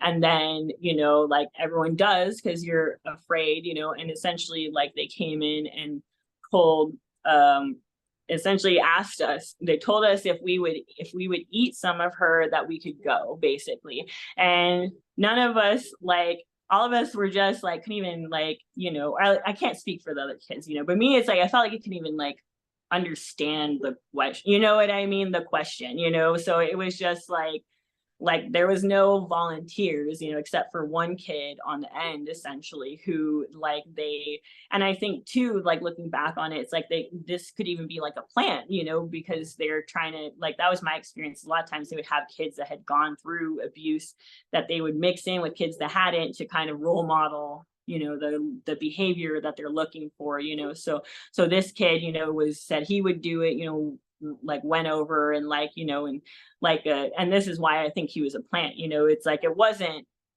timid, it was like he was a little animal or something like that, you know, like. And then they, you know, so then they like, you know, called him a good boy and stuff, you know, and he left the room essentially with them, you know, and it was being, you know, left there with her. And then that's for me is like where my recollection cuts out again and then comes back into essentially like where I stayed most of the rest of the experience. You know, the whole experience I think was maybe around 2 or 3 days, but it's really hard to say when it's this kind of stuff. Like it's like it feels like an eternity, you know. So it is just really hard to say. But essentially it was going from the large room to essentially, you know, like a cell, a small room that was, you know, pretty identical, you know, single hanging lamp. It was all concrete. It was very dirty. There were like, you know, like roaches and shit like running around and everything. You can go ahead and pull up the next image, you know.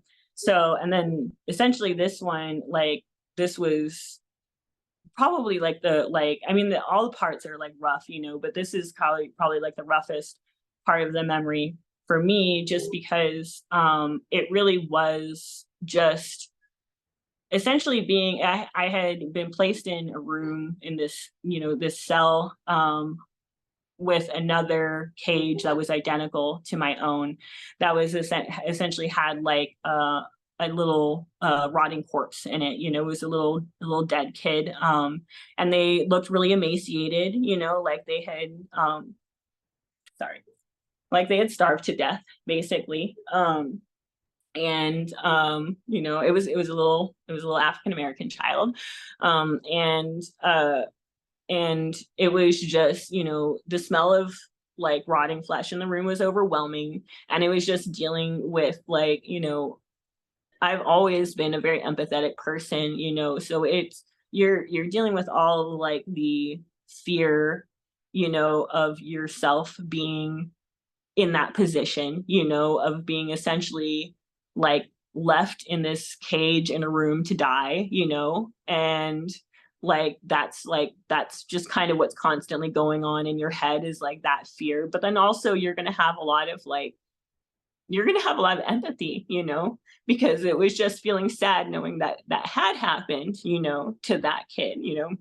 That for me was really difficult, you know, that it was just, you know, to be able to, you know, for hours on end, you know, to just contemplate, you know, how sad I was for that kid, how sad I was for myself, and not understanding why I was in that position, you know. That it was just, you know, it was just really horrible. And essentially it would be me, you can go ahead and take it down now. It would just be me. Essentially, I would go back to that cell like every time, but essentially in between times, it would be like being pulled out to essentially be like raped in different ways. You know, it's like each time there was like a different kind of like theme to it. It would be being taken to like another room that was really similar, but a little bit bigger, that had like a metal table on it. And like, it would be, you know, tied spread eagle essentially, and having like, you know, initially it was being raped by a machine. So you had this sensation being raped, but you couldn't see anything. So it was being told that it was like demons essentially, you know, and that, you know, like next time it was going to be worse and stuff. So then you go, you know, back to the cage after that shit, you know. And it's like, so it's the dealing with like the pain of that kind of stuff, you know, in addition, and I also had like, you know, the rape memory with my dad had not happened yet. So it's like, so this was also my first experience with actually being fully vaginally raped as well, you know, was you know, it'd always been like, you know, fingers before, you know, so something like more drastic. This was like the first time that had been the case, you know. You know, and then you go back to that room essentially, you know, and then you're like, they pull you out later, and then you're back in, you know, the rape room, I guess I'll call it, you know, which is essentially a spot, you know, and this time it's someone dressed as Lucifer, you know, basically a devil, you know, big horns and shit like that, you know, and they're the ones that's like raping you essentially. And then it's back into the cell essentially. And then there was like a third time essentially that I got pulled out. And this time was like, you know, the biggest like mind fuck is that, you know, you've had the other 2 times, you're really freaked out, you know, and who walks in but is Jesus basically. And so you think like, you know, obviously someone that looks like Jesus, like I love Jesus. I'm like, I know this is not, you know, this is like the shittiest fucking interpretation, you know, like facade of like this crap ever, you know. So it's essentially, you know, like someone who comes in as Jesus, it initially seems like they're there to like rescue you essentially, you know, and be listening. And so you start pouring your heart out to him about like all the shit that you've been going through, you know, and essentially he just responds by calling you a liar and telling you you should be ashamed for being a bad girl and stuff, and then proceed to essentially like rape me with like a crucifix, like basically. And that's like a memory that I would have to deal with like a lot throughout my life when I was dealing with like whenever I was disclosing and stuff. A lot of times I would have to deal with like a body memory of essentially being sexually assaulted, you know, and that's what, you know, it would come back to is essentially this incident, you know, where it's like, you know, you start talking, you know, and that part of you is still in that place and is still scared shitless and is like, no, like I have to do anything I can to like, you know, deter her from talking about this stuff because it's, you know, it's like going to make us bad. It's going to make us a liar, all these things that they tell you, you know, essentially like that that's you, that's the bad one, you know, not that you're like a victim, you know, in the situation. It's always that you're complicit. It's your fault that you're going through this or you want to be going through this. It's always that mind game, you know. So it was essentially being brought back, you know, to the cell again. And then there was a last time like where we got brought into like the big room and there was multiple kids there again, essentially. And for that one, this was just kind of like another trauma to like seal the deal essentially. And you can pull up the next one. And that was just basically that they pulled, you know, it was always the illusion that it was that we were all on the same footing. But I really think that, you know, that they had some kids planted in these cages to create different illusions, you know, because like I said, from early on the last, the last interview, you know, they always made it really clear that there were throwaway slaves. And then there were, you know, there were ones that they were willing to invest some time and money and everything and effort into basically. And that you always wanted to be that second group because the first group is essentially not going to, you know, you're not going to enjoy your life very much. So for this one, they essentially told us, you know, that this kid had kind of failed, had proved that he wasn't going to be useful and stuff, and that they didn't need him anymore. So they ended up pulling him out essentially, and like one of them like lit like the corner of his shirt on fire basically, and then like a couple of them had like things of lighter fluid, and they just, you know, and you know, once he started to freak out when he noticed he was on fire, they just doused him in lighter fluid, you know, and you know, obviously he went up in flames and he, you know, was running around and screaming and stuff, and they told him to shut up and just kind of like they just kind of like kicked him like essentially, and he ended up like falling over onto the ground and just kind of like, I mean, just kind of curling up and dying, you know. And it was just like, you know, it's like at that point there wasn't any screaming or anything from any of us, you know, because at that point we knew like that, like there was the expectation, you know, was that we were going to be quiet, that we were going to behave, you know, like all that different shit, you know. But you know, on the inside, like, I mean, it was, you know, I've always had this huge phobia of like fire, you know, for sure. Like, but it's like, you know, on a certain level is normal, you know, but on another level, you know, and you can go ahead and pull that off, you know, when you're done with it. But yeah, so I mean, so it was kind of the thing to really like seal the deal that it's like that these people, you know, really have control like over your life 100%, you know, that they decide whether you live or die. And if you die, how you die, you know, because that's what, you know, it really showed you is like, in my opinion, you know, like, I mean, any way to go is going to be rough, you know, but really it's like the three ways that they showed, you know, just like being forgotten in a room and starving to death, or, you know, the burning or the dog, you know, it's some of the worst, it's some of the most like, you know, like painful, violent things that you could go with, you know, and it really like, you know, it really does like, you know, just seal the deal with you, you know, that like that you're, you know, and when you're so young that it's like, you know, that there are two versions of reality, you know, there's the version of reality that you grew up with, you know, and then there's this fucking hell essentially that exists, you know, too. And it feels like you can, you know, at any moment, like, you know, get plopped right back there, you know? And so essentially it was having the whole incident, and then it cuts out again and then flashes back to being in the hospital bed, you know, for, you know, like a first day essentially being really groggy and tied down, and then just being up and like walking around, and it being some of the other kids, you know, that had been in the cages too.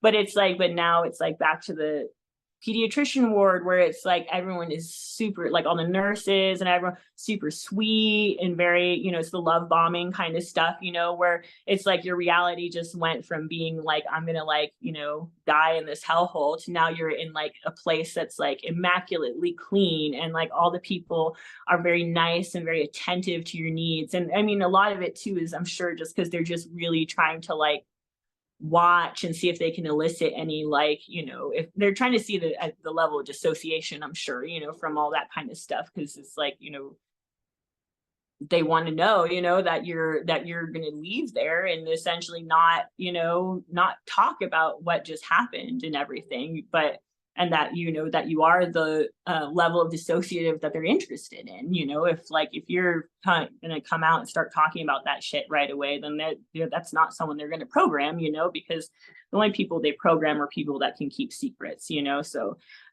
that's, and involuntarily keep secrets, you know, by creating walls in their head, you know. So yeah, so basically, you know, it was, you know, being there and then having my dad, you know, come and pick me up, you know, and it did feel like a very surreal experience. You wonder, like, you know, sometimes you would have little memories of like what had happened, and it was like, was it a dream? Like maybe I was sick or something, you know, or like, you know, is there, it's you know, as an adult, you wouldn't know how to wrap your head around it, but especially as like a kid, you know, having no context, you know, for stuff. So it, you know, it was my dad picking me up, you know, and feeling like grateful to see him, you know, too, because it's like, you know, they seem nice, but I still had weird feelings there, you know, for obvious reasons. So like, I went back home with my dad, but my mom was still going to be gone for like a long period of time. So, and this is one thing that Prince Springmeier mentions in his book, that a lot of times the core trauma, you know, it like they really need the caregiver to kind of like seal the deal with stuff, you know. So essentially, like it was just kind of another situation where I felt like I had been kind of rescued, you know, and was going to go someplace familiar where I understood stuff, you know, even if it was with my dad, who was like had just been starting to like binge drink and do all that stuff since my mom had left. But you know, what ended up happening is, you know, like we went home, my dad continued on the binge drinking and stuff, and within like not that first night, but the next night, like he essentially ended up raping me for the first time vaginally, like too. So it's like, it really is like, it feels like at that point, like there's no safe place as a kid, you know. It makes it very like, it's very easy to see that, like, you know, as fucked up as sexual abuse is, it's like the least fucked up of all the, like the least painful at least of all the other abuse. So it makes it very easy to train like a sex kitten or something at that point, you know, to be like, hey, like, you know, like this is like being a sex object is like the safest form of abuse, you know what I mean? It's the best way to be, you know, or something like, and that's how you can get like the crazy parts, you know, that they go off of, you know. So that's when it comes to like this memory, that's where like each of the events that I had talked about in or at least the early ones that I had talked about in the initial interview, you know, it's like they a lot of times would start off like creating a part, you know, or triggering a part with the same trauma that was around like the initial that initial event that, you know, was just like, you know, a very long trauma event essentially. So when they were trying to create the dog alter, the whatchamacallit, like the wolf altar, they made sure to like start that off with essentially showing like a kitten be ripped apart by a Rottweiler. And it's like, and that kind of like re-triggers like the same, you know, kind of trauma of like that initial event, you know, and essentially kind of just kind of gets you ready for more programming for that part, you know, to be out and conscious, for them to essentially then continue to like you know, instruct or train or do different things with, you know.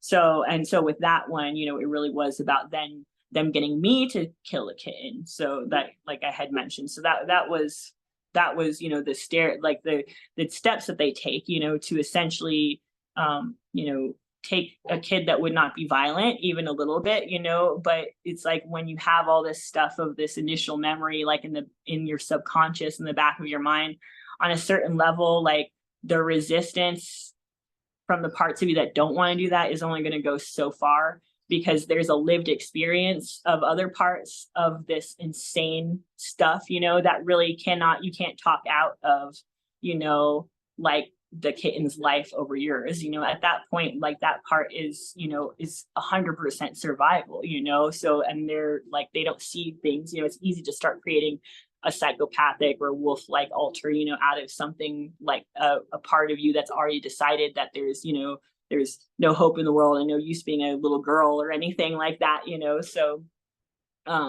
so yeah, and that's the thing too with that, like, you know, is that really, like, if you know you're going to be doing some kennel training with me later, is you have all these associations in my head too, where with the wolf altar, with the dog altar was just more of a sex altar. It was just for bestiality type films that were always in this kennel that was kind of like outside of like San Antonio, Texas area. But when it came to like those altars, you know, like a huge part of their programming was that, like other dogs, you know, you want to create the, if you're kennel training, I've never actually really done it with dogs, I think probably because it would be too triggering for me, but like, you know, it's like if you're kennel training a dog, you know, like that basically, you know, like you want them to associate their kennel as a safe place, as a like their den, their home, you know, like it's like their little room or something. And that's very much what they do too with like the dog and the wolf training and stuff like that, is that they want you to like associate, you know, they want you to associate the person who's your master as like the person who like you rely on for your food and all your affection, you know. And then you have your kennel, you know, as the place where you don't experience any abuse and you're excited to go back to, you know.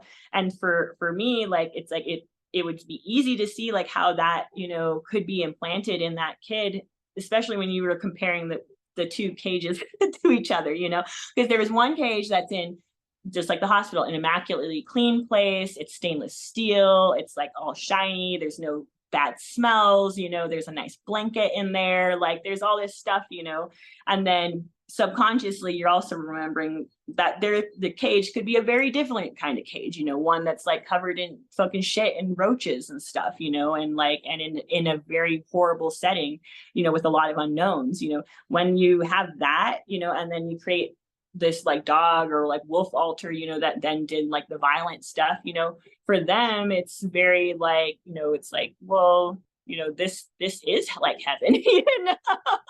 Because for them, they don't have the context of having like a normal kid life, you know, like they're always called out when they're traumatized, you know. So for them, it's like, well, this is awesome. I love just pleasing my master and doing this stuff, because this is the thing that makes me feel like the world is predictable and safe and everything. And then, you know, you take a kid like that and then you just multiple years, you keep pulling out that same part, you keep traumatizing them, you know. And that's, you know, that's how you end up getting adults that are super soldiers and sleeper people, you know, and people that, you know, or end up being, you know, survivors that are self-destructing in, you know, like sex work and stuff like that. You know, it's a lot of it, it's just, it's almost like the altars that we created for ourselves like run rampant, and just because we don't understand like what the dynamic that we're kind of perpetuating within ourselves, you know. I'm going to follow up, you know, the end of finalize this event, you know, with this last image essentially, which is, this is how I kind of recommend survivors do journaling. And I myself do journaling, is that I always try and make sure to like, not just journal like what happened, but also what I wish would have happened. Essentially, that's like a lot of what we do in EMDR or different things, that it's like, you know, as part of processing the memory, you know, a lot of times I'll be dealing with like anger, you know, working with like my punching bag and a baseball bat or something, or some target practice or something, and just like visualizing, you know, like in the violent memories, like like having gone back in and like taken out the abusers and and rescued the kids, as opposed to like having been forced to offend on another kid or something, you know. And it's all visualization, but it's very healing and empowering, you know, for us to really recognize that like that the event is over, and like now we can use some visualization to essentially like create some healing and peace. And for me, that is always going to be based on spirituality. Spirituality is always number one for the basis of everything. So for this particular like photo, it was just like it was oh yeah, you can show it briefly. You know, it was just like, so is it the hunt? Oh no, it was the last one. It should have been the last one after Okay. the Let me first bring one. that up real quick. Sorry. No, it's totally fine. This side. I think there was only 3 on that one. Oh, maybe I forgot the last one. It's not a big deal. It's basically like a Mother Earth type woman that's like just kind of like cradling like a little child, basically. Lots of flowers around and stuff. So essentially like that's usually what I do to kind of like create some closure with the journaling and everything. Is I can't literally go back and save those kids. I can't literally go back and save myself. But if I can, you know, create some like mental peace, you know, especially for that part of like just giving them like some understanding of what they went through, and some like just like being like, you know, what would have been the ideal outcome in this situation, and like, you know, and just kind of reiterating that like that we're adult, like in an adult body now. We're not in the same position that we were as children, you know.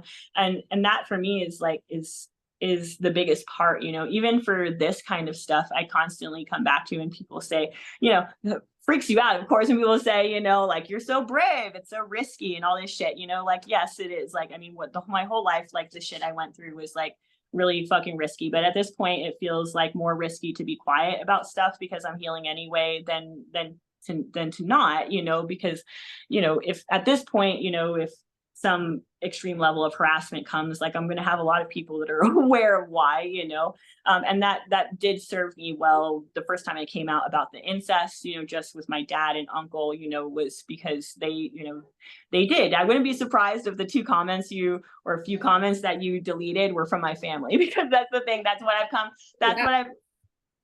come to realize, is that, you know, that the pool of people that are not okay with me sharing this information, or are interested in calling me crazy, or saying I need attention, or, you know, all the things, or my dad tells people that his reasoning for all this is that he tells people that I was gang raped in college, and that just addled my brain, I guess. So now I decided to like accuse my dad and uncle, and then a whole other network of people, essentially, of like molesting me my whole childhood. I'm like, yeah, that makes sense, you know. But I thought it was really interesting that he said gang raped in college, because I was like, wow, it's interesting that you know that I've been gang raped, you know, like, you know. And but that's the thing, they don't know as abusers, you know, how much you're remembering. They just are shitting themselves because you're remembering.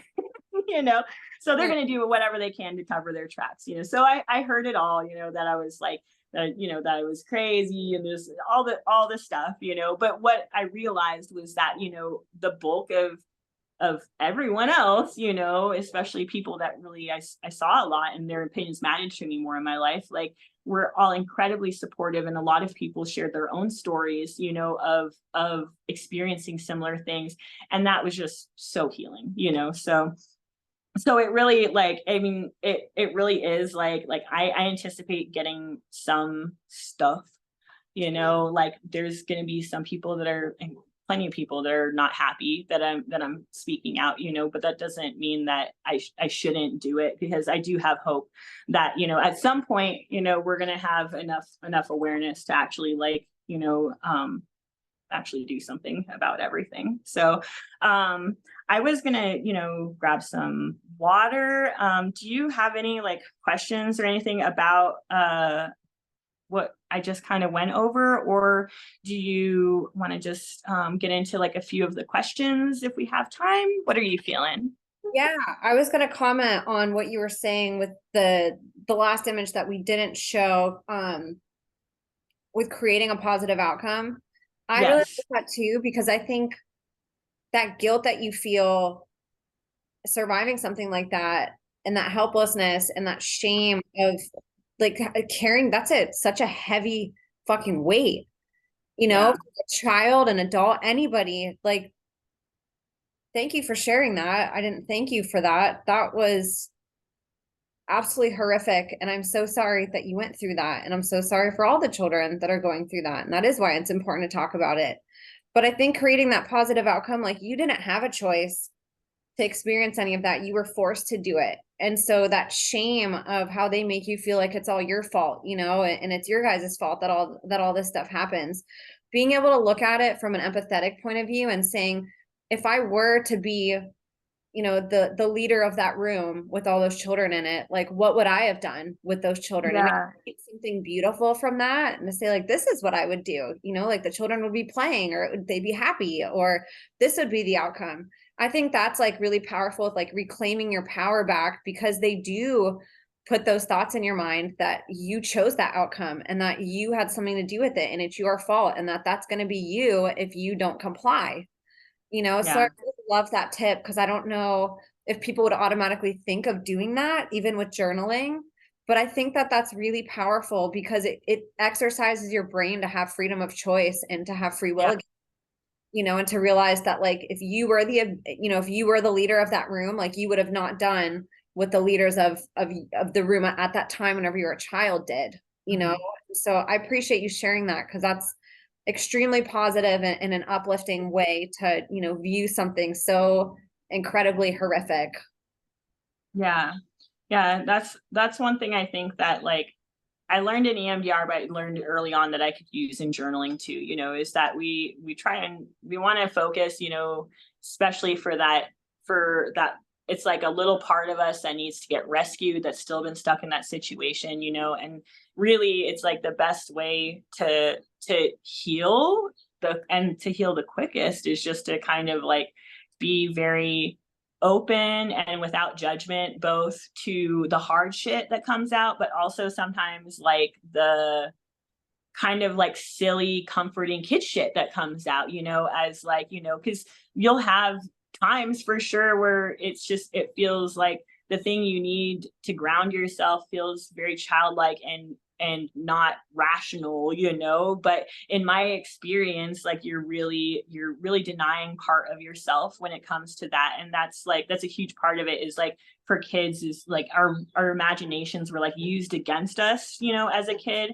So now it's like you're saying, giving that part a chance to be like, like we have the power to do to imagine anything now, and the thing for me too that I constantly come back to is like I had mentioned before, like with the retaliation type things, because it's like, even with like that part, it was always like the hardest to convince that to share stuff, just even with like my partner, my therapist, anything, because it does feel like so dangerous and everything.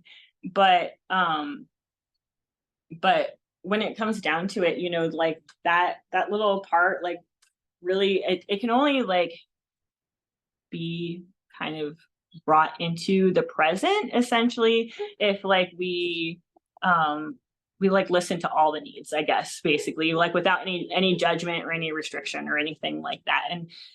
And sorry, I got off track, but sorry, when it came to using your imagination, for your stuff, like it's also about like changing the clothing of the part and everything. So in my experience, like the part will always be dressed in like what like that, either the role that part felt like they had to have, whether it was a non-human thing or something, or it'll just be like a little kid version of yourself that's still wearing the same clothes and everything.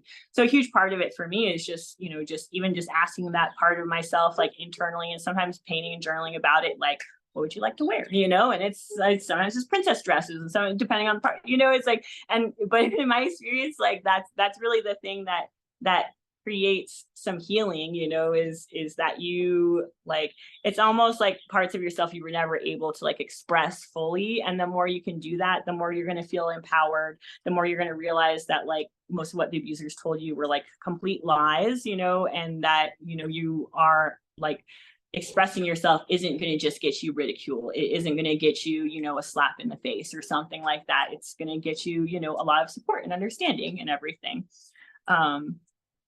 But yeah, sorry, I kind of lost my train of thought.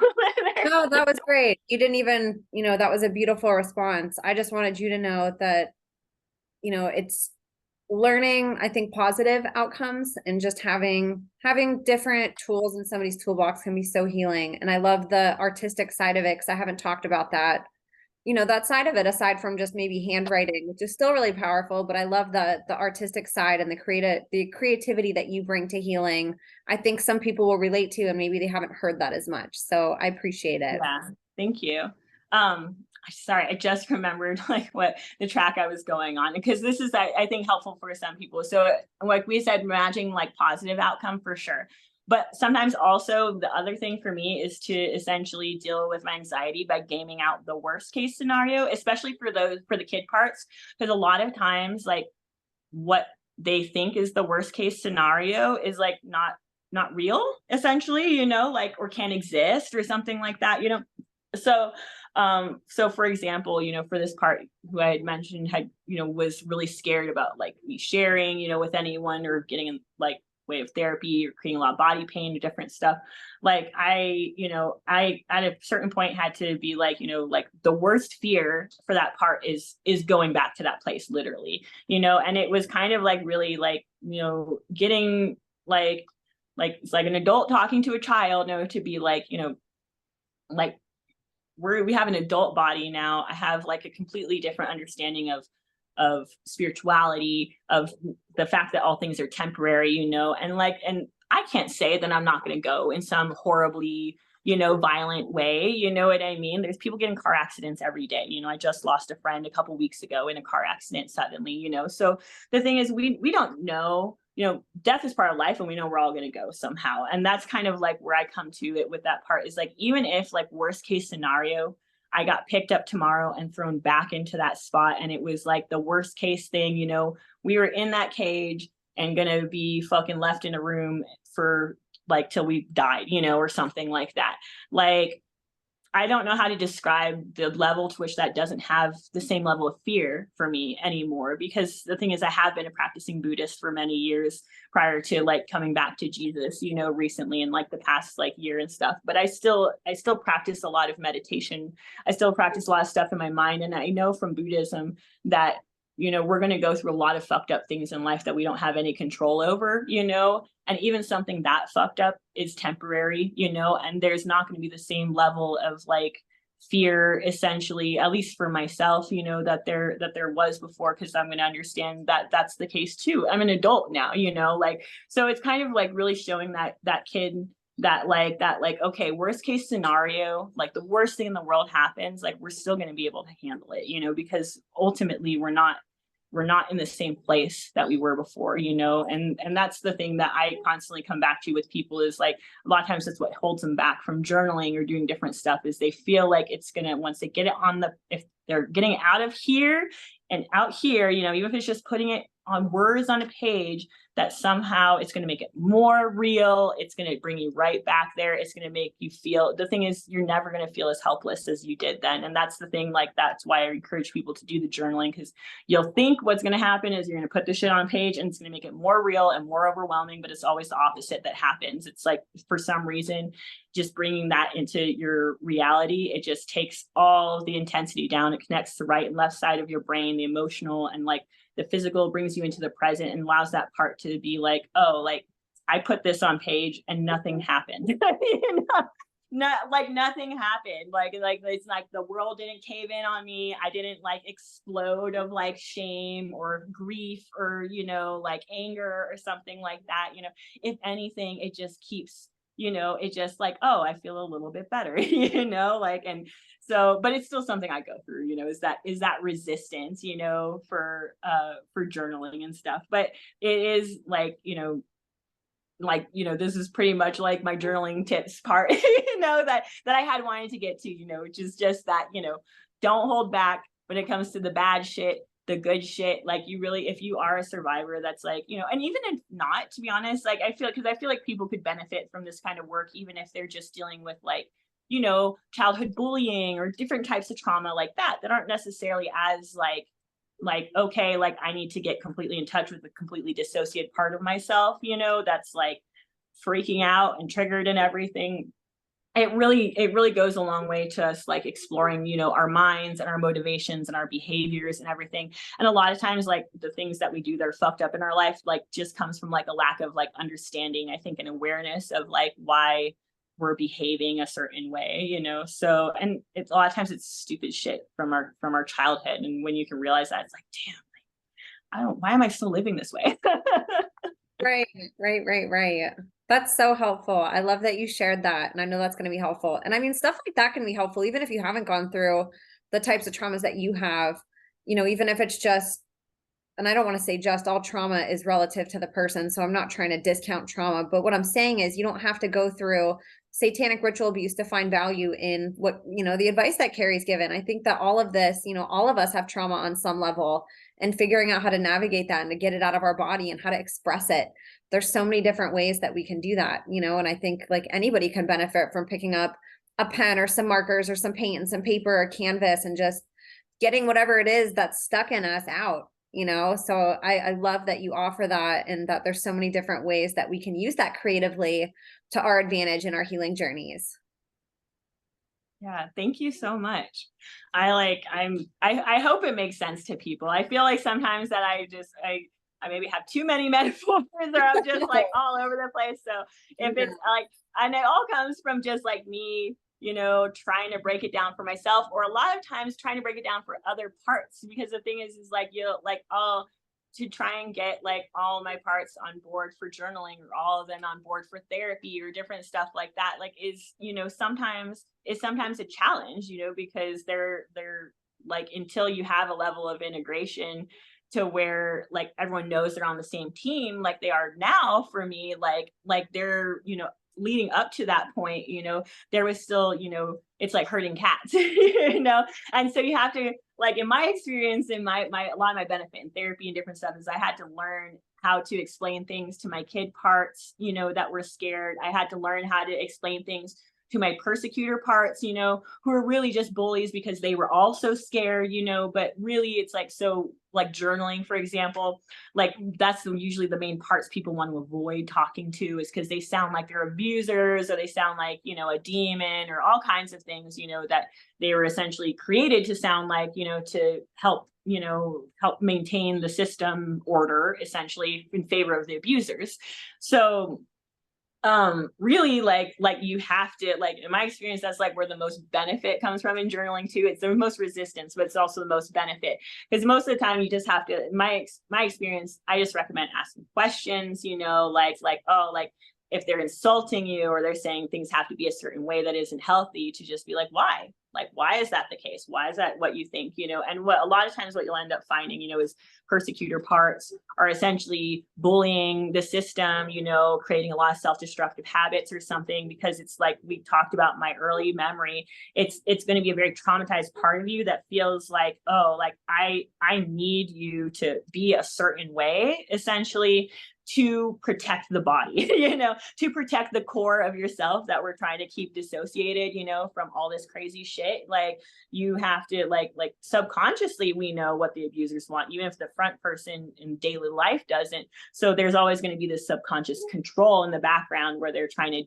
to do things. But as adults, it ends up coming out in very self-destructive ways, and addiction, and, you know, just really bad self-talk, all kinds of stuff. And it really does take like you know, in my experience, that's also the main thing to like move therapy forward, is like where you feel like you have resistance, you have to take time to create understanding and like coming onto like an even footing, just like you would with like any relationship. You know, if you guys are both yelling at each other and coming from two different places, then it's like you're never going to get anywhere. So there has to be, you know, and the thing is, as a front person, we're the adult, we're the ones that have spent the most time, you know, in present life. So it's always our responsibility to like not feed into like the crazy bullying or like all the crazy stuff, you know, and to try our hardest to like investigate it and create some understanding. Because in my experience, those parts are also parts that tend to have the most strength and create, you know, the most like almost stability within the system once they are healed, you know.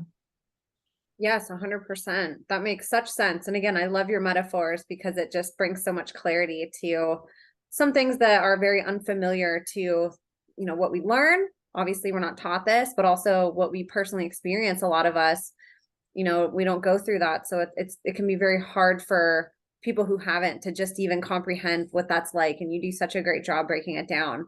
And I thought while we're on this topic, I know some people had questions about healing that Yeah. sentence. So if you don't mind, I'd love to piggyback off of that. I thought a really great question was, um, did you have any booby traps or biggest obstacles, I should say, in your programming? And like, how do you overcome that if faced with an obstacle?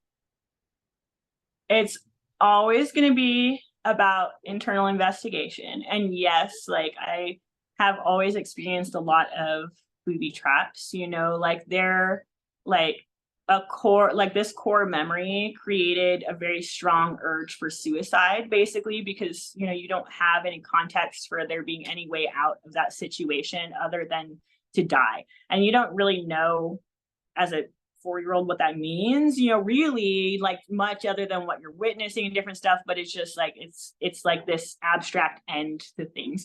So essentially, they build a lot of, like, for me, like a lot of like suicide programming off of that kind of stuff, where essentially like it's like it will call up that memory, but a lot of times, like with this, like the booby traps in my experience, they're almost like disembodied, like physical symptoms and stuff. Like you'll typically feel really strong physical symptoms, but the parts, because they're so traumatized, are usually like very not interested in interacting and are very like resistant to healing and very afraid, because they're very like core type memories, so yeah, so I would say like booby traps, essentially, like not to give them too much like power, essentially. Like sometimes when we think about programming or booby traps or stuff, it almost creates this idea that there's like something foreign that was like put into us that we have no control over. And there is a lot of manipulation to create what's going on in our heads, and to convince parts of ourselves that they need to do what the abusers want. But ultimately it's all just yourself. It's all just manipulation of a kid that's gotten you to believe something. So sometimes when we think about like booby traps, like as survivors, like ask yourself if you're thinking of it as like a literal thing. Because if you're thinking of it as like, oh, I'm about to step into something like scary, or have things like that make it feel like there was like an earthquake in the system, like, and that there was like, it's like everything was like my whole world was about to like shake apart, like different, a lot of times it's like big overwhelming sensations. That one was like created by being like raped while being blindfolded, and then you also had like ear covers and stuff. So essentially you had like all your sensation was just like 100% just being like violently raped, but you didn't have like a lot of other sensations to go with it. And then they essentially kind of like instruct that part, that they're like an earthquake, and that anytime certain shit gets brought up, that this is like the essentially. And for that one, it was like if there was fuckery, it's either discovery of like the physical structure of like the system that they created, that they modeled my parts on. If there was an attempt of me to see it or to modify it, basically, because that came a lot later on in healing, that there would be like this sensation that I was shaking the foundations of my whole universe, and that I could not go any further, because if I did, so a lot of it's really overwhelming sensations and stuff. So that's the main thing to just come back to, is that like when we're talking about booby traps or stuff, we're not talking about like literal physical things that are going to go off inside you and create a chain of events that you will have no control over. That's not the case, even a little bit. It's always going to be a like little traumatized part of yourself that feels like they have to be putting you through whatever the booby trap is, to essentially punish you for stepping into an area in your healing or in your life that you're not supposed to, So I had mentioned the first time the cutting, that was a good example, where like,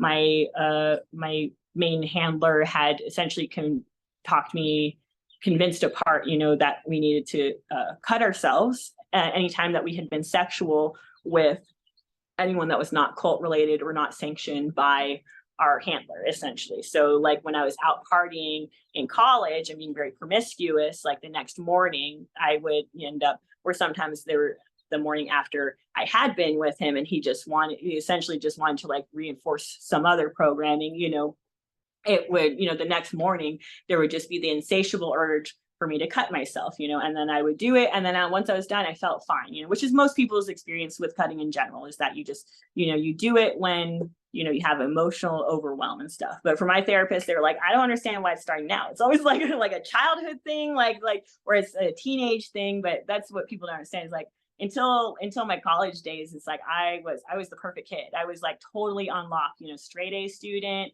no negative emotions, never got grounded, no nothing. To everyone I was the perfect child, but it's because you're fucking afraid, like I didn't get to be like who I wanted to be. I had to be who I had to be, and that's was my experience. Well, that's even enlightening in itself, because I think that's the other thing. We have such a skewed way of considering what abuse could look like, not just considering what an abuser looks like, but what somebody who is being abused looks like.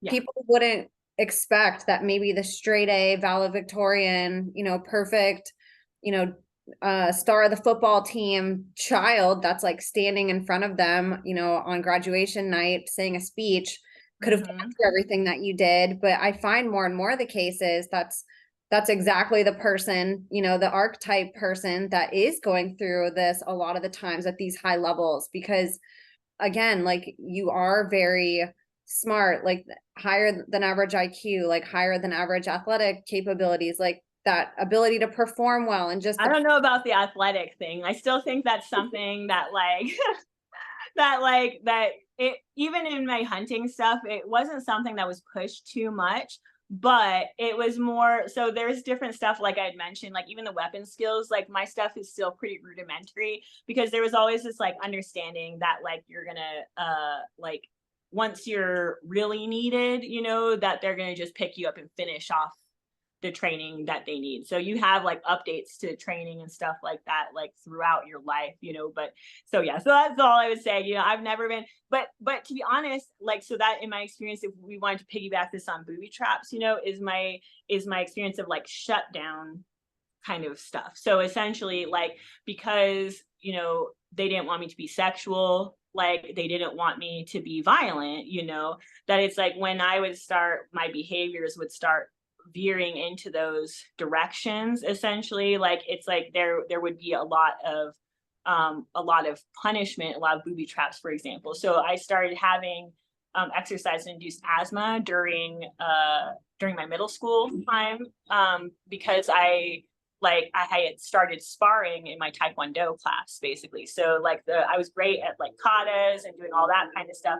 But as soon as it was like the physical hand-to-hand stuff, even though I had been trained in all of this stuff, like for years, like prior, when it came to all the like NWO soldier wolf training type stuff, like that, it's like that it was known, for my system, that's like the sex, not being sexual with someone I wasn't supposed to. I wasn't supposed to be violent or physically capable. I was a total bookworm, inside painting all day, never felt comfortable in my body. I was not supposed to feel comfortable in my body, and feel capable, and that's like, and that's something that I experienced, is like when I was in the position of sparring and all of a sudden adrenaline hit, it was almost like I had experienced a lot of like shutdown type booby traps, where I would start having, exercise induced asthma. They said, like basically where to me, it feels very similar to panic attacks too. You just can't breathe, like, and you feel like, like you have no energy and like all that stuff. And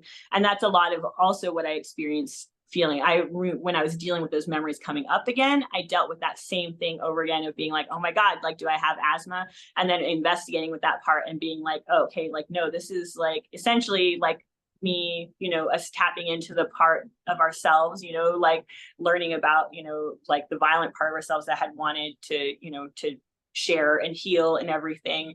but it still comes along with, with more awareness, but still comes along with all those same shutdown kind of feelings. So dealing with like waves of heavy fatigue and not having any energy, or like I said, I was gonna say, like random body aches, just like all your joints, or the sorry, the first thing I mentioned. Yeah, regardless, it's like like the breathing kind of thing, the shortness of breath. It's like you'll experience, those kinds of things. But that, like I was saying, like I constantly come back to like not giving it that much power, like not really thinking like, oh my God, I'm gonna stop breathing, and just recognizing that like this is something, it goes a long way to realize that it's something psychosomatic, or like journal about it or something. And like, because sometimes we will have more control over as survivors over stuff like that than we realize, like once we investigate it. Yes, that was a great answer. And I mean, it's really phenomenal, like what our bodies are capable of doing unconsciously, and not that every child that has asthma is, programmed, but like that doesn't come up in conversations at all. People don't consider in any case, and it doesn't have to just be programmed. I'm sure like something like asthma can be onset from, other types of, trauma too, potentially. Oh yeah, for sure. But it's like we don't take that Well, into everyone knows the placebo effect. Like it's it's pretty much like it's using your body's ability for the placebo effect, but it's like weaponizing it essentially. Yes, 100%. So this, I don't know, to me, it makes me have more empathy, and it makes me ask more questions about stuff instead of just accepting that somebody's sick or, has an illness. I mean, it's so common with survivors that they have different brain, body injuries that they deal with chronically throughout their life.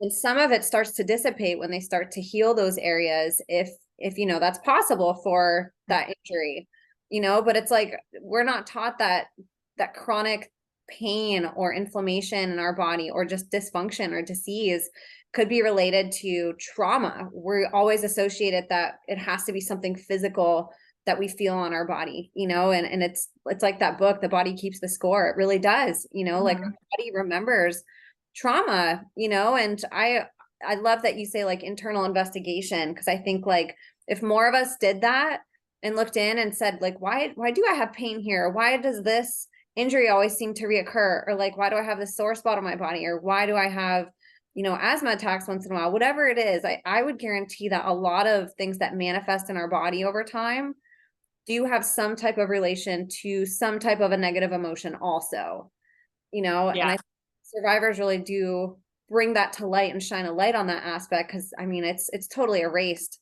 if it was ever taught anyways, in in medicine, especially here in America. Yeah. No, I think there's a very like, I mean, and medicine is even getting more and more like proving it more and more, the mind body connection, and that's a lot of like when I mentioned satanic panic before, like that's why like all of this stuff we're talking about has been suppressed like intentionally, like the study of dissociation and trauma and its effects, like everyone knew all of that shit since like World War II, and like the Nazis like essentially like standardized like abuse and studying it essentially, so really, it's been known for so long by like the enemy, eventually by the people that use it against us. And it's frustrating because whenever it's like stuff starts coming to light in like the general public, they just make it seem like it's bullshit. But in general, that's why I'm like really optimistic now, is because it is true. Just like scholarly articles that you can find on the effects of trauma or stuff, dissociation, all that stuff, like I said, false memory syndrome foundation is like not in the DSM-5, but dissociation is, so it's something that, little by little, they're trying to put their spin on people becoming aware of stuff by kind of glorifying the Stranger Things aspect of things, or like making it seem like cool to be like a fucking super soldier or something, as if like you didn't go through things like I talked about like earlier in this episode, which is like, like there's no level of like, like cool, I can use a gun or knife skills that would be worth, you know, going through shit like that or witnessing shit like that, you know, and but that's how it's presented right now, you know, in popular culture, is that rituals are just like a fun thing people do where you get to dress up, you know, and like, and, you know, and, you know, Stranger Things or other things that are all that, you know, trauma-based program soldiers, you know, are just like cool, you know, like, yeah, it sucks like what she went through, but how cool would it be to have those abilities, you know? And it's like, Yes.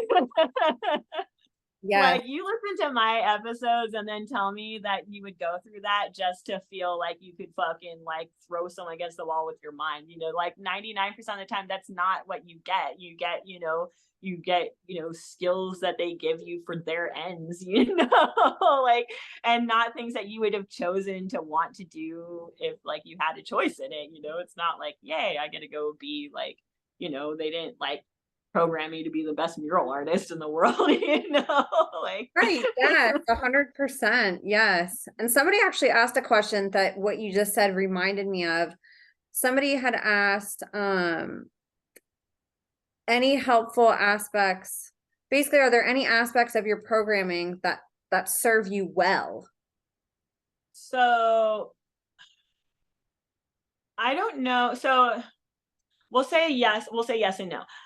In general, like, anyone's going to be a better version of themselves without the programming, like, just like, period, end of story, like, because all the like quote unquote skills or things that you might have that like the normal person doesn't came at like a huge cost to where you can't really like use it like a normal person would, you know. So it's like, so basically, like, I would say, you know, like, at this point, at a place like, so when I'm in AA, I say I'm a grateful recovering alcoholic, because I recognize that, like, that, you know, being an alcoholic was what got me into the rooms of AA. And then once I did that, it kind of started the process of me like liking myself and healing in general, like pre dealing with like the trauma stuff, you know. So there's a level of gratitude for like the struggles that we go through. And so there is a little bit of that, is that no, I would have not liked to have gone through any of this even a little bit.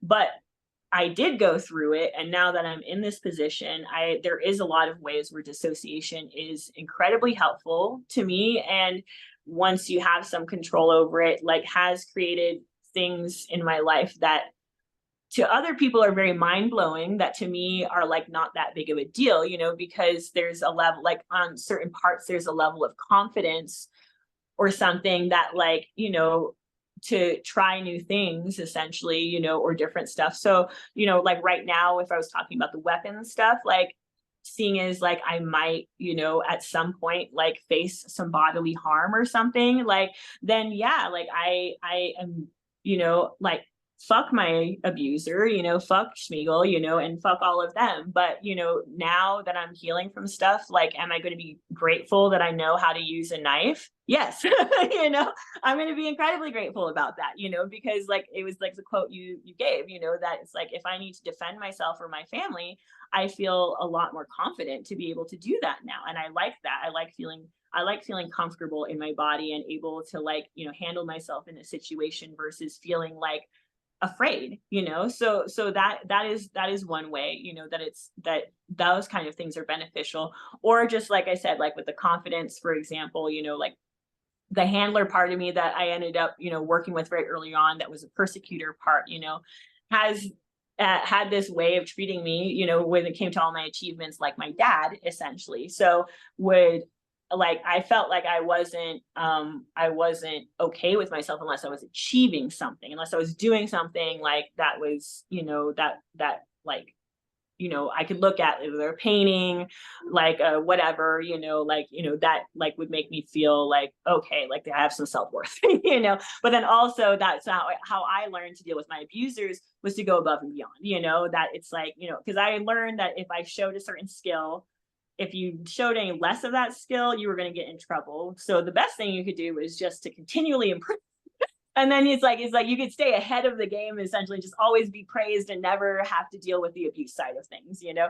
So like, for example, when I got started in my muraling, even for myself, that was a total mind fuck, to feel like I was like this level of confidence that I was going to be able to get on a boom lift, you know, and fucking paint a 40-foot tall water tower, you know.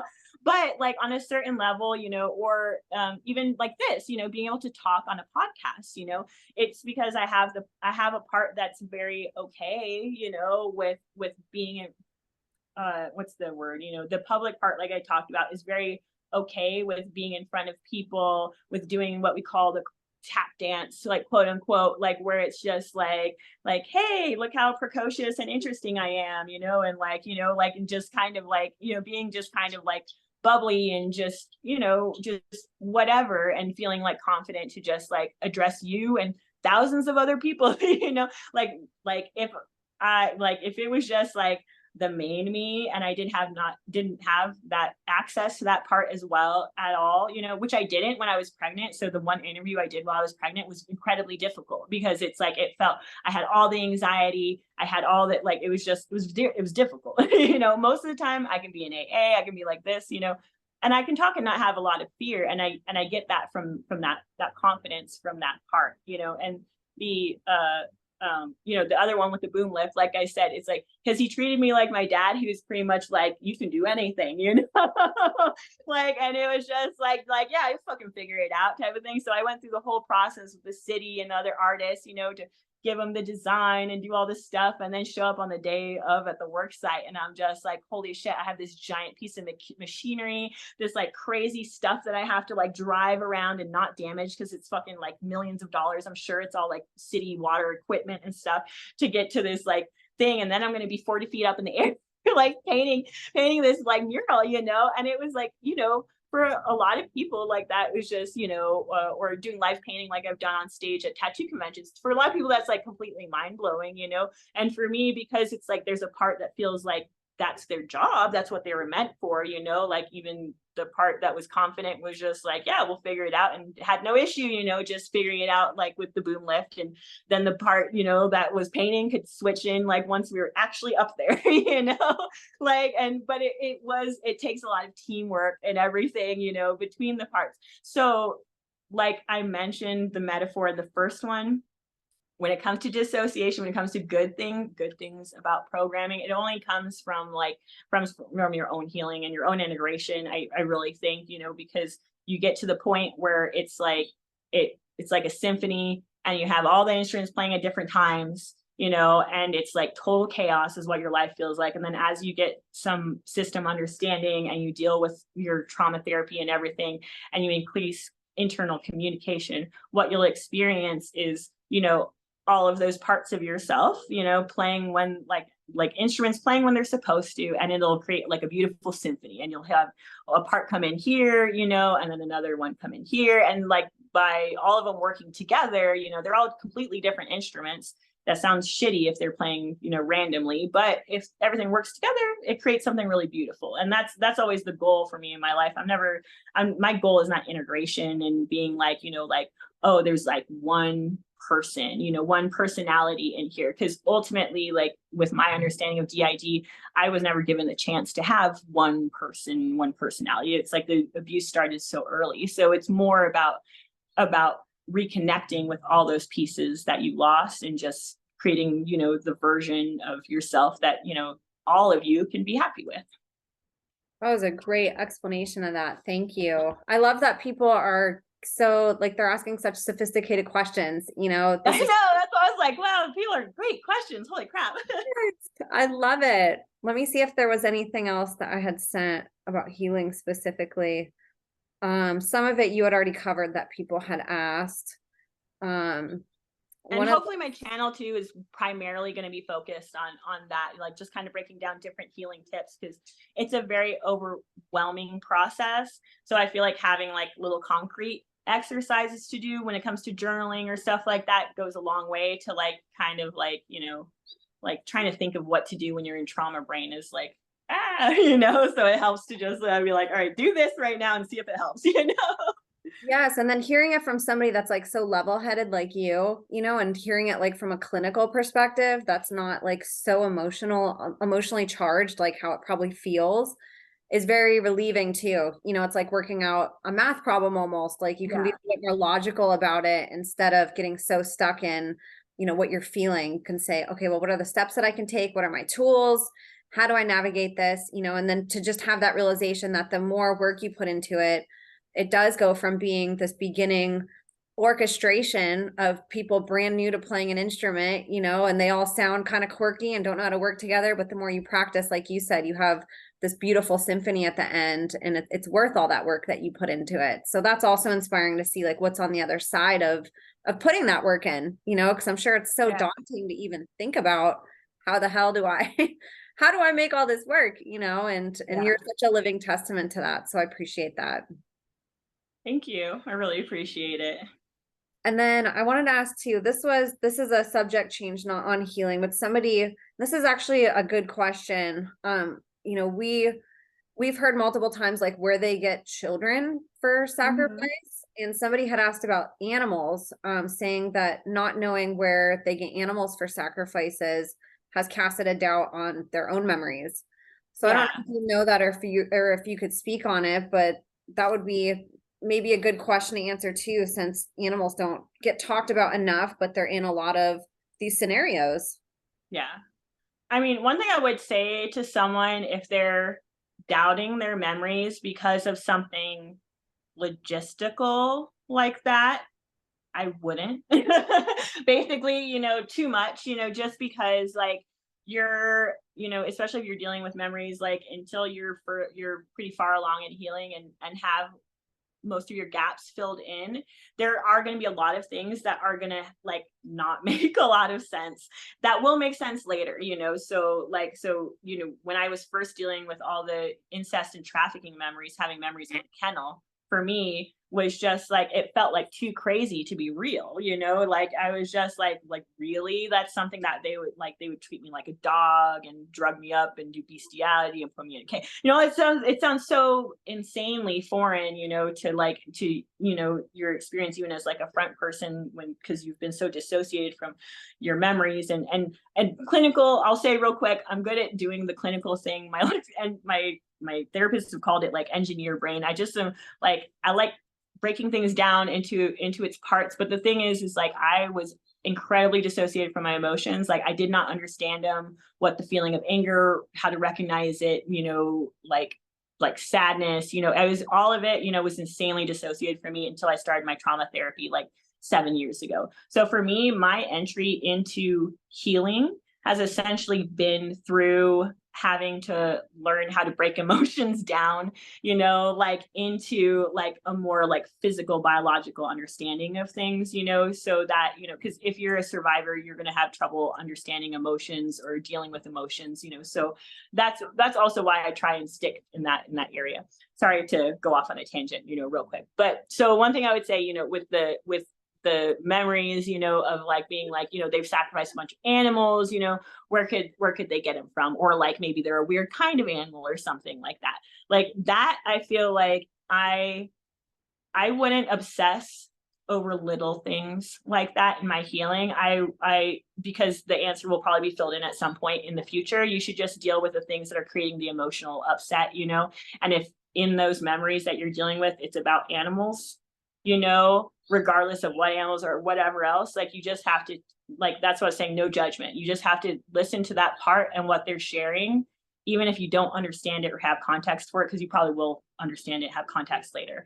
So what I would say is you'll probably end up getting context for like where these animals came from. For me personally, it was because of the kennel memory. Like it was essentially like kind of like a more long-term boarding facility / vet's office in a more rural area of Texas, so they had a lot of land, they had a lot of different animals, and they essentially would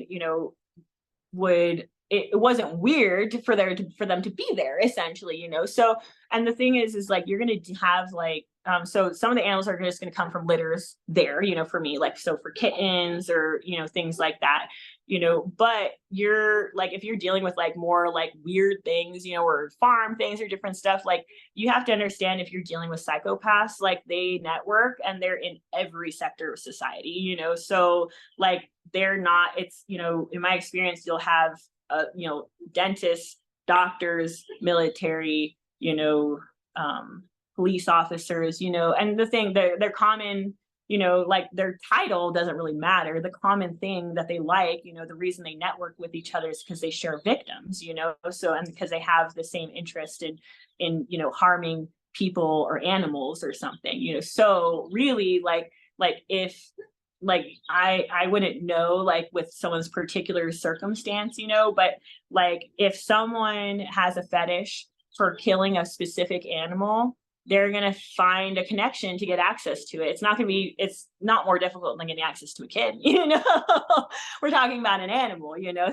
So really, you know, like realistically, like you're there, if there's like a specific fetish of someone for certain animals or different things, you know, or whatever, like they're going to find a way to access it, you know, like it's going to, you know, or it's going to be a convenience thing too. Maybe they just have like a friend who has like extra XYZ on hand, and that becomes their, you know, that's like their new victim, you know, who knows, you know. But that's the thing I would just say is that the animals, you know, if they can get people, if they can get kids for this kind of thing, you know, like getting the animals is really not going to be difficult. You know, there's in my experience, pedophiles are never isolated. You know, they're always networking. They're always, you know, like essentially, you know, looking for others like them so that they can, you know, expand their, you know, their access to other victims and stuff. So, I mean, you know, and they just enjoy, you know, being able to talk about the shit they like with someone else. So yeah, like animals, yeah, like people, yeah, it's a lot of stuff for sure. Yes. And you think about like, you know, with humans, there's the channels of, obviously you could just straight up kidnap somebody, but realistically there's breeding programs, there's CPS, like there's lots of ways that for Mexico, in like a lot of mine was my experience, you know, was that like you were going to be dealing with like maybe like a lot of my experience was you know, was like Mexican kids basically, because it was in Texas, I was in Arizona and everything. So you're going to have people that are, you know, coyotes, you know, that are trafficking people across the border like that, you know, like that, you know, you're going to have like an easy supply, you know, of stuff. So and in my experience, you know, those, like I would say, you know, like one of them was probably like a baby farm in my experience, you know, or maybe just like a neglected kid, you know, that had gotten sold, you know, by a parent. But you know, the kids that for the hunting memory that I had talked about, like they were all like, and I think this was intentional, you know, they were all like very like they had just been kidnapped, you know, so they were kids that hadn't been traumatized, that were in, you know, pajamas or different stuff like that. But I think a lot of that was intentional, because it's like, you know, like I don't know how to describe it. It's like you kind of don't want kids that are going to dissociate, you know, it's like you want kids that are going to act like afraid and like put up a fight and stuff like that, you know. So there's different uses of, you know, really victims, like you're saying, it's like animals, people. It's like it's not just like the incident they put you through, you know, for the programming. It's also who they decide, you know, needs to fit the bill for the victim, you know, as well. absolutely. And so many of those ways can transfer over to pets, you know, like there's breeders of animals. So if somebody had, you know, an affinity or a fetish for, say, you know, Rottweilers, for example, like you could go to a breeder, or you could ask a dog breeders to call you whenever that dog gets turned in, you know, like Exactly. there's definitely so many ways that people can have access to things. So thank you for that. That was an interesting question. So I appreciate you answering that. Of Is there course. anything else that you wanted to cover tonight, or anything else that you had on your list to cover? Um, I think we got through most of the questions, and you had answered some of them already.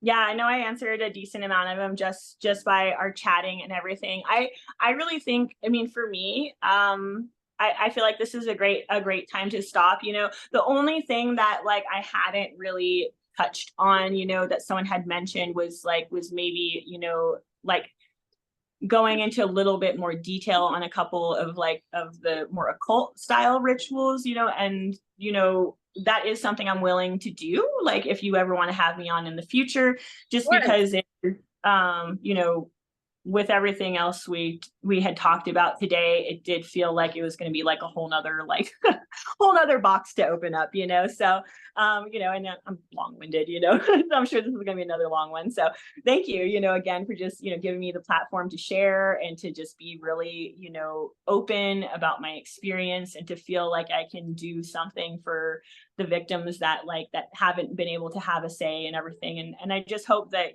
that this will continue to contribute to your podcast and our common goal of creating awareness around child trafficking and ritual abuse, and snuff pornography and all the horrible things that still go on in this world that need to not anymore. So thank you, Emma.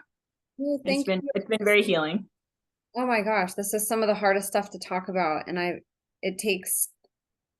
want people to understand how much it took for you to get up and share all of that. I still feel like I could cry. I'm sure you feel very emotional too. It's really heavy stuff that we're talking about here, and it's real. So I'm so grateful that you're bringing attention to this, because not that going into detail is always necessary to understand that there's bad things, but I think it just hits people differently to be able to have the empathy like how you provided with seeing a photo and imagining what that child went through, and I think when people can start to regain back their empathy, that's when we start to make strides to we're so disconnected from that as a society. And these stories always bring me back to that in my core, and keep me connected to that. And out of the, the fear propaganda that I see so many other people in, I'd rather be in the space of this love and healing energy, as hard as it is to experience. I'd rather be on this side than hating people and in this fear mindset, so I appreciate the healing element that you bring to these conversations, and for your vulnerability and for your courage to share some of the hardest things that, to listen to experience, to even comprehend. I appreciate you coming on here and sharing with people, because I know the last time, so many people got incredible value out of it, and I think they're going to be just as touched this time, so thank you, Carrie, for coming on. It means the world to me.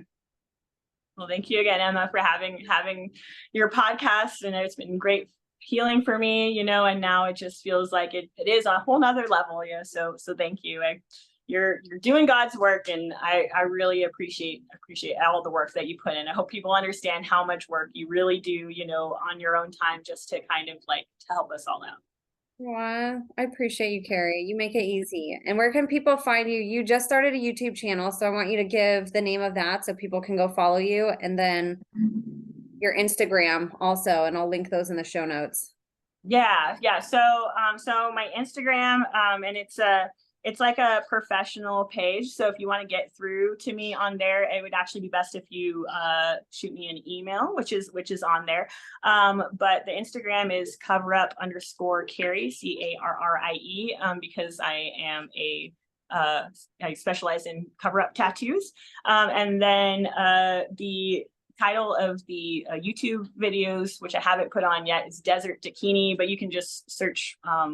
I don't know what the @ is, I think. So if you wouldn't mind just linking it, I'm not great with all the internet stuff.